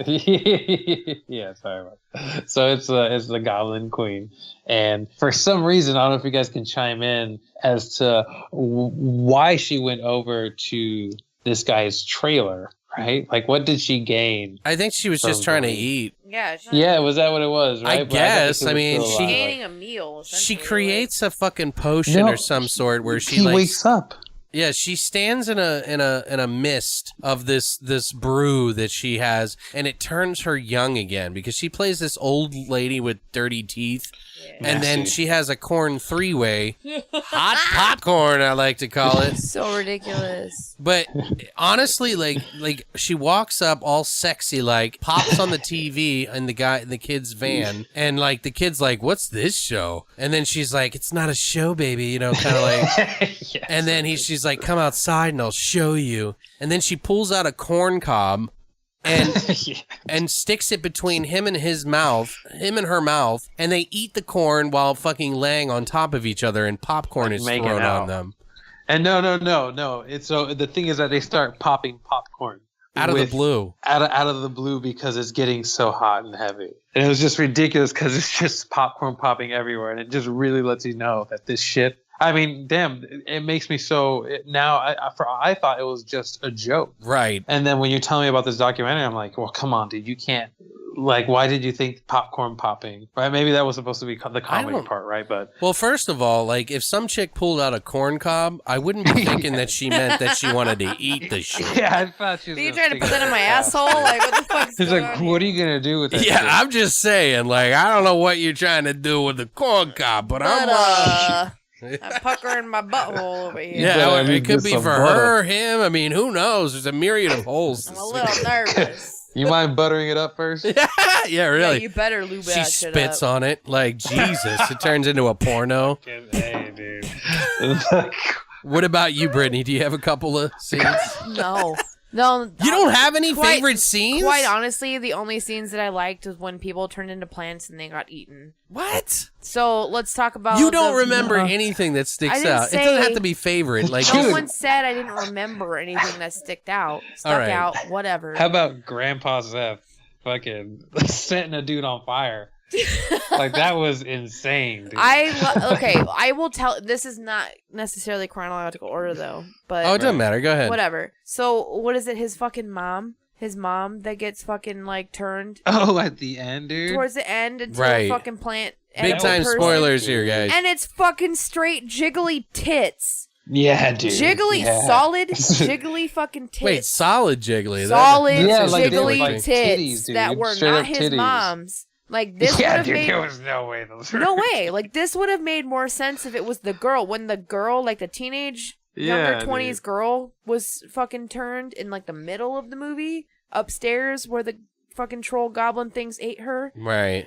This would have made more sense in that scene versus this one. But when his fucking mom or whatever gets turned later on in the movie into this fucking, like, plant zombie, whatever the fuck they're turning him into, like, edible thing. And then they like, but then they go and cut to the eating and they focus primarily on these, like, perfect pair of jiggly tits.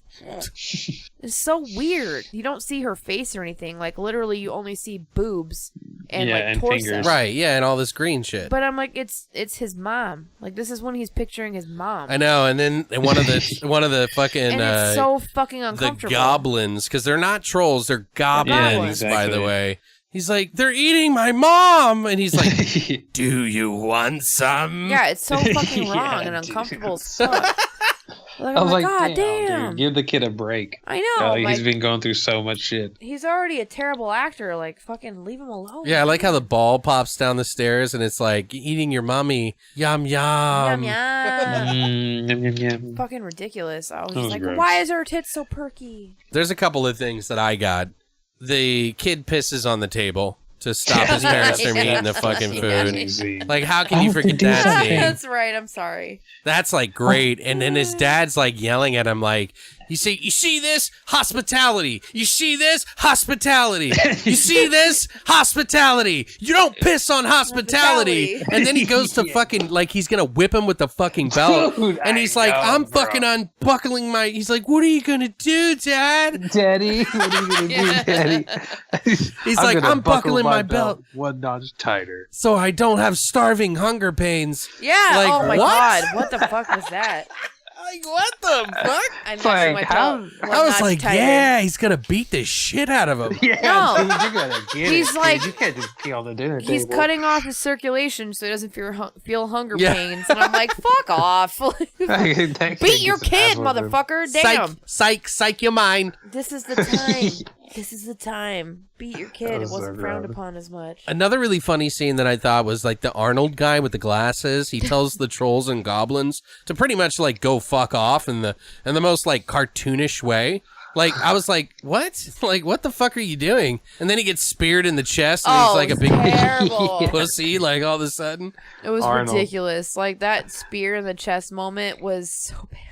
I mean, and It was like a giant log. yeah, it was pretty ridiculous. And And then just the like- girl's like consoling him now. Yeah, it's just like thunk. And there's like barely any blood, and it's just like this giant log that has launched itself into his fucking like chest. Yeah. And I'm like, and his reaction is so minimal to it too, where I'm like, what the hell? Yeah, it was really bad. Like, if my ass got speared in the chest, like, I'd be murdering motherfuckers. Do you know what's funny? That guy actually does do acting still. No. Like, you know what I mean? Oh, poor thing. And he was kind of one of the worst ones, I thought, you know? terrible. Yeah. Oh my god. Yeah, that whole my scene, God. like, like, some random girl in the woods that he's chasing after in the hopes he's a to get super laid. rapist. Yo, he fucking tackles her, dude. He's rapey She's as running fuck. away through the forest. I know, He's like- He's stop. so fucking rapey. He's like, slow down, and he tackles her. It's like, Jesus, dude, put your boner away. yeah, I would have fucking Leave her stabbed him. alone, dude. I would have Get off of her. I would have fucking shot Dude, him get with off a of her. spear. But yeah, that's funny. Like, the next scene, they walk into this church, which is essentially the witch's like house, the Goblin Queen's house, and then like they meet her, and then they drink the grog or whatever, the fucking Nilbog Grog, and then she starts sweating all the green chlorophyll. More And like then- chlorophyll. And then she melts upstairs, and he's like kind of like not there or something. And then he's like, "Oh my God, she's getting eaten! Oh my god. Oh my God, you're gonna eat me! Oh, Oh my my god. Dude, this is so bad. That's the extent of it, ladies and gentlemen. And then you see the little fly on his head, too, like, which just adds to that whole fucking thing.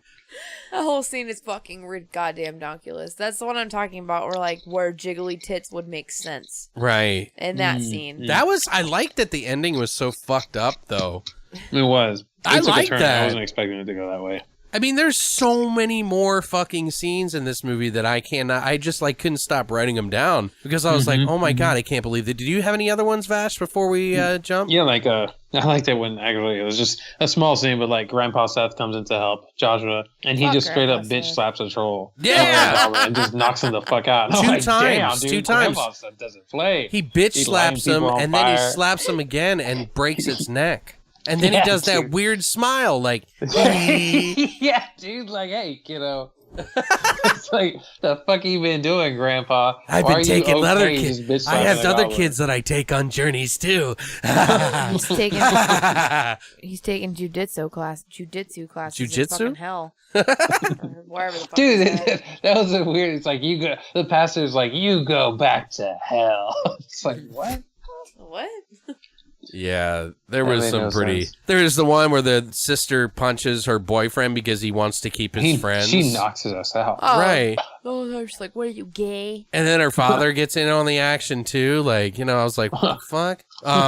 Then Joshua screams in the mirror for Grandpa, and then the witch shows up and breaks through the mirror on top of him, and then Grandpa chops off his hand. Grandpa Seth comes out with an axe. Yeah, like chops what? that bitch's arm off. Like what and the then, fuck? Like throws the axe like for the kid to grab it. It's like, yo. Like Burl Ives is kicking some ass right now. Uncle Philip. What's the famous song he sings in Rudolph the Red-Nosed Reindeer? The real Burl Ives, not this guy. But he sounds just like him, dude. Like, he sounds like the guy from Rudolph the Red-Nosed Reindeer. Do you know what I'm talking about? Sings that song? Do you know the fucking claymation? I can't recall it. Yeah, I know what you're talking about because I saw it. Like, I know what it is. Dude, his voice is a dead ringer, dude. It's dead ringer. One of the other things I want to, there's one other thing. Do you have anything else? I don't want to, interrupt you. I'm sorry. No, I mean, I think it was a really funny movie. I had a lot of memorable. I think, like you said, I couldn't stop writing down scenes. The cop scene, I think, was pretty funny too. When he asked them where are the girls in this town, he's like, girls. And he just starts cracking up. Yeah, and just kills off. Yeah, that shit was funny too. Like, what? Like, why are you freaking out? Oh shit! I know, dude. It's just little odd moments. They're not really. There's a lot of moments that don't individually make the film. That are memorable. Well, there's so many what the fuck moments. Like, first of all, Grandpa gives him a backpack and he's like, "You'll use it when the time is right." And then he pulls a bologna fucking sandwich out of his fucking bag and eats it. It's I was like, who knew that goblins feared bologna? I guess, dude, he won the day with bologna that he's had his backpack for 3 days. Right. The power of Oscar Mayer compels you. Exactly. The power of Oscar Mayer compels you. A double-decker bologna sandwich. They're just going, dude. I mean, how do you think that's the best film? But it was funny. That's what I'm saying. Like no matter what, you can watch this movie and see something in it that you're like, holy shit, I've never seen anything like this. I don't think there's another movie that you could even really compare it to. Even in the same level of this ridiculousness as this is. There's just no way. There's some bad movies, but they're hard to watch. This movie somehow seems to pull off being able to watch it because there's so many weird what the fuck moments in it that you're just like, what? Okay. What? I don't know. For me, anyway. But what do you guys think? What are your final thoughts real quick? Wrap it up in a couple of sentences and then we'll give it a score and then we'll pick our winner of the two afterwards. Okay. I can say I enjoyed this movie more. Okay. I can say I enjoyed it because of now knowing what it is and watching it for what it is. Okay. It's one of those movies where, like Brittany said, you want to watch with your friends, right? And I think both these movies are, but in this case, I want to get people's opinion on this shit because I know it's all going to be ridiculous, but I want to know if they find it as ridiculous as I do, right? In the way of humor. Yeah. So, because it's I'm not looking for it to, have me on my ass laughing because it's witty, right? It's just a ridiculous movie.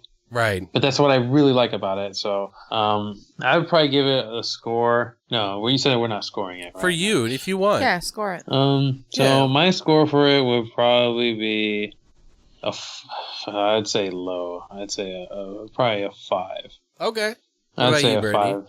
I mean, What do you think about the movie? Your final thoughts and score, probably. this isn't some profound Shakespearean shit No. that you're about to get into right now. It is in the fact that you're profoundly, like, disturbed. that this disturbed made it, and yeah. disgruntled by it, sure. But my suggestion is get down and dirty with your favorite bottle of whiskey or rum or gin or vodka or whatever the fuck it is that you drink with a group of your best friends and just try and enjoy this movie as much as you can. I, for one, wish I would have done that because watching it by myself, I wanted to slit my own fucking throat repeatedly because it was so hard for me to be able to follow being sober and alone watching it. I was like, at the very least, I wish my husband was there because he would have made it far more entertaining because he's doofy as fuck. So I want to watch this with him because I will probably have a better opinion of it. But anyways, it is crazy, silly, and entertaining. I would probably give it like a 4 out of 10. Okay. I mean, that's just where I sit on this. No. Sorry, guys, You don't have to apologize for that. I don't give a shit. I'm not sorry, actually. Fuck that guy. Troll 2, like I said before, is an anomaly. It's a meme. Well, it's not It's even a weird meme movie. It's not a sequel. Yeah. Well, it's not a fucking sequel but to I the don't first care one. It's about not. that. There's so many sequels that don't even match up to the first one that it doesn't bother me. Right. As a standalone, Troll 2, like I said, it's a meme. It's a weird anomaly. Probably with much more staying power than some films, like sequels, to be honest. Right. Watching the documentary is probably not only the most heartwarming, but kind of sad way to understand the movie. Heartwarming / heartbreaking. Yeah, like, honestly, like when after watching the two of these things, the movie and then the documentary, I feel like it proves that real people really put these together, you know, these movies and all movies in general, really. And they all have the same hopes and aspirations, the same as any big budget film that's out there. And, you know, it also proves that sometimes bad films can be great. And maybe in this case, perhaps even greatness can be bad. I mean, it's really kind of up to you to decide. Either case, if you're a dreamer, I probably would dare you to make a better film than this. If anything, it will inspire you. Yeah, exactly. I think that's a really good point. I think that should make people feel that you ought to pursue a dream, put it together, and see where it could lead. Right, 100%. Because you never know, and it might not be received the way you want it to, but at least got received, and at least there was some feedback on it, right? Like, and it's some measure of success, right? Right. Because like Brittany said, it's at least being spoken about. Right. Yeah. As opposed to Absolutely. not. So. I think I would give it probably, I mean, it's, you know what? I don't even know what to give this a score of. I mean, it's a 5. I mean, legitimately, it's a 5 movie because it could go either way. You know what I mean? Like, most people hate it. Like, it had a 1 for the longest time until that documentary came out.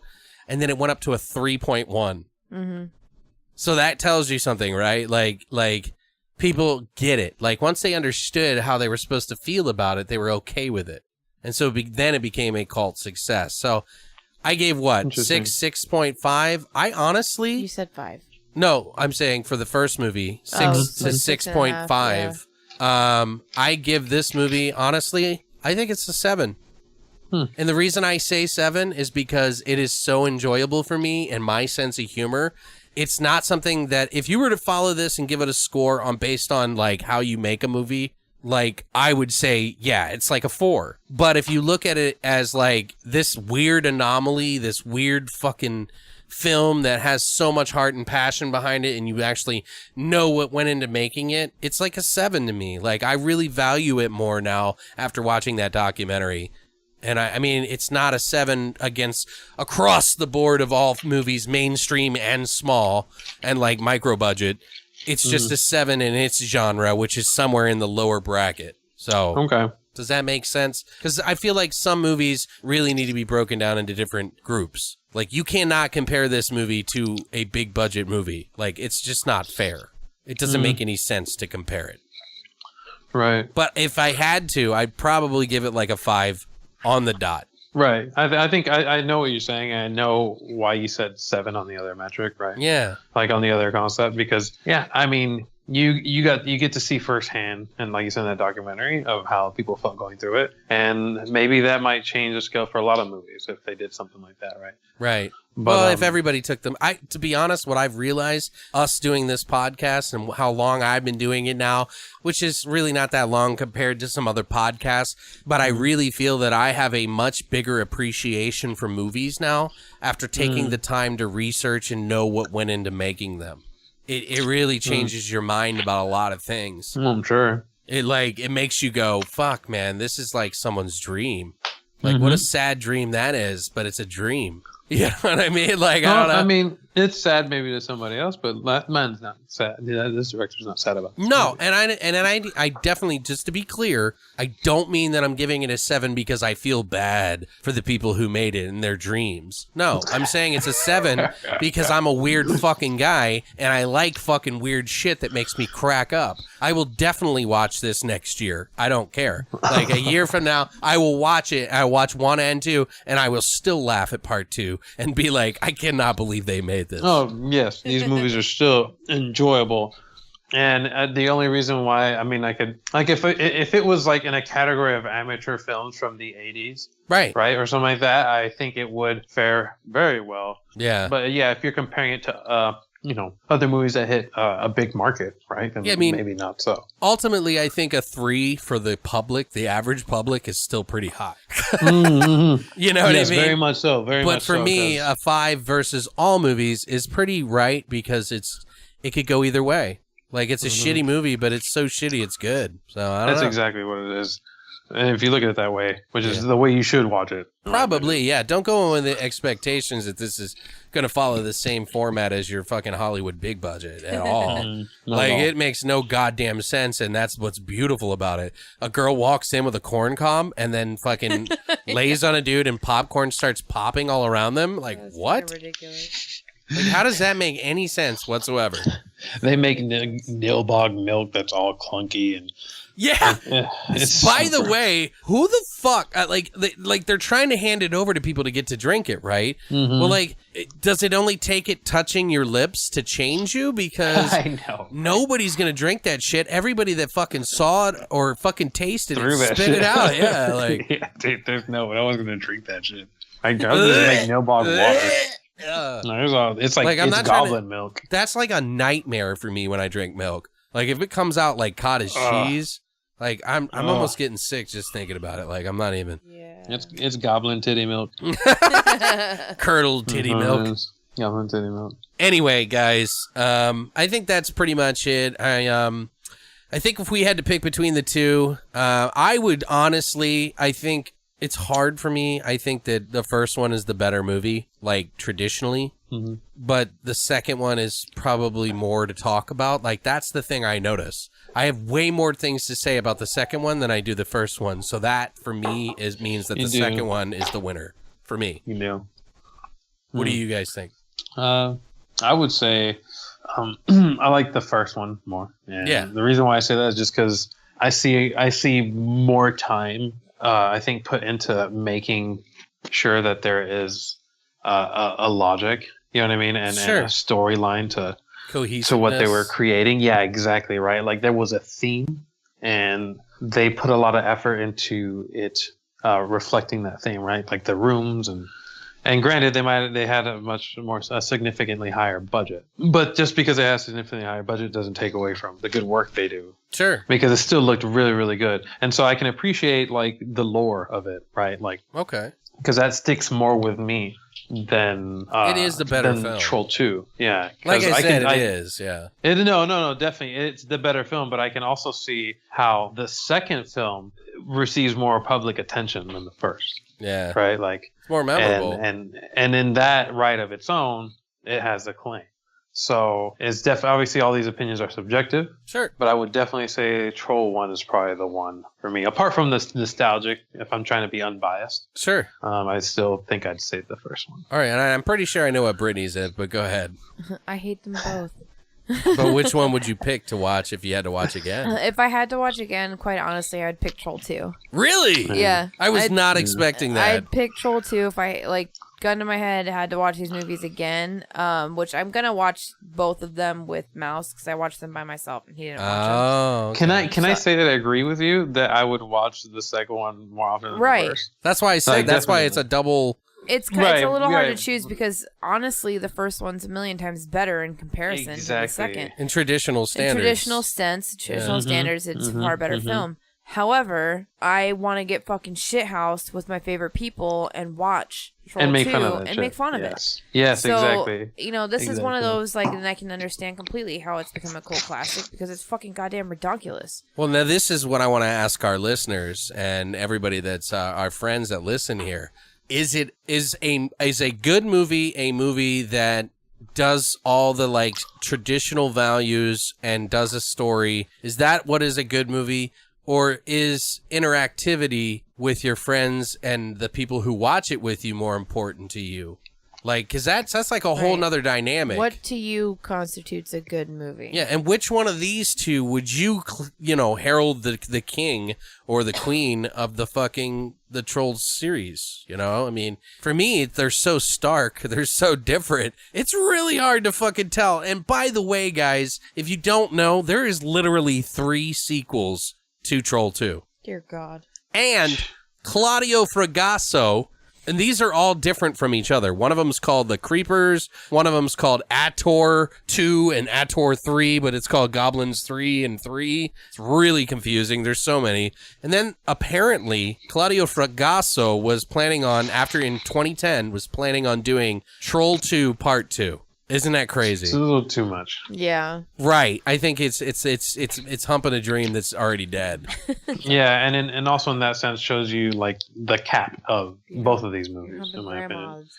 But yeah, that second one, that's where it starts and that's where it ends, right? Right. I don't know, because if he looked at it in the way of making it as the way it was publicly received, I don't know. Well, the fact that he's intending to make another movie like Troll 2 means that it's not going to hit right because he's not trying to make Troll 3. Right. If he that's what I'm saying. If he tries to make it a comedy like that, it's not going to be the same. Right. I mean, maybe I'd watch it. Oh yeah, I would too. After all the time I've invested in these 2 movies, fuck yeah. Other than that, guys, what did you guys think? Did you enjoy both of these? Do you hate one of them over the other? Is one way better over the other, and why? Make sure you explain why in any of the comment sections of any of our social media, anywhere, Twitter, Horamino, fucking SoundCloud, anywhere, wherever, even on our website, which you guys can always comment on the website on the episode pages too, by the way.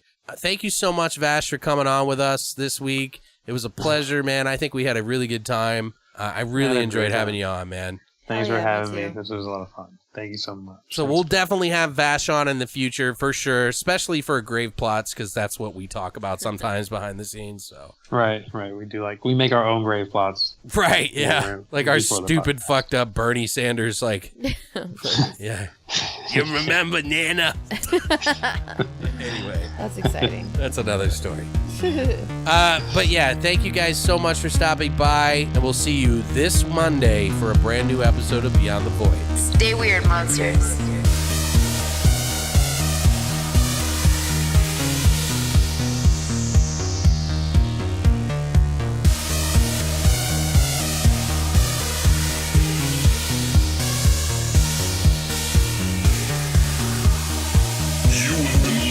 Beyond the Void Horror Podcast. Tune in every Monday for a brand new episode.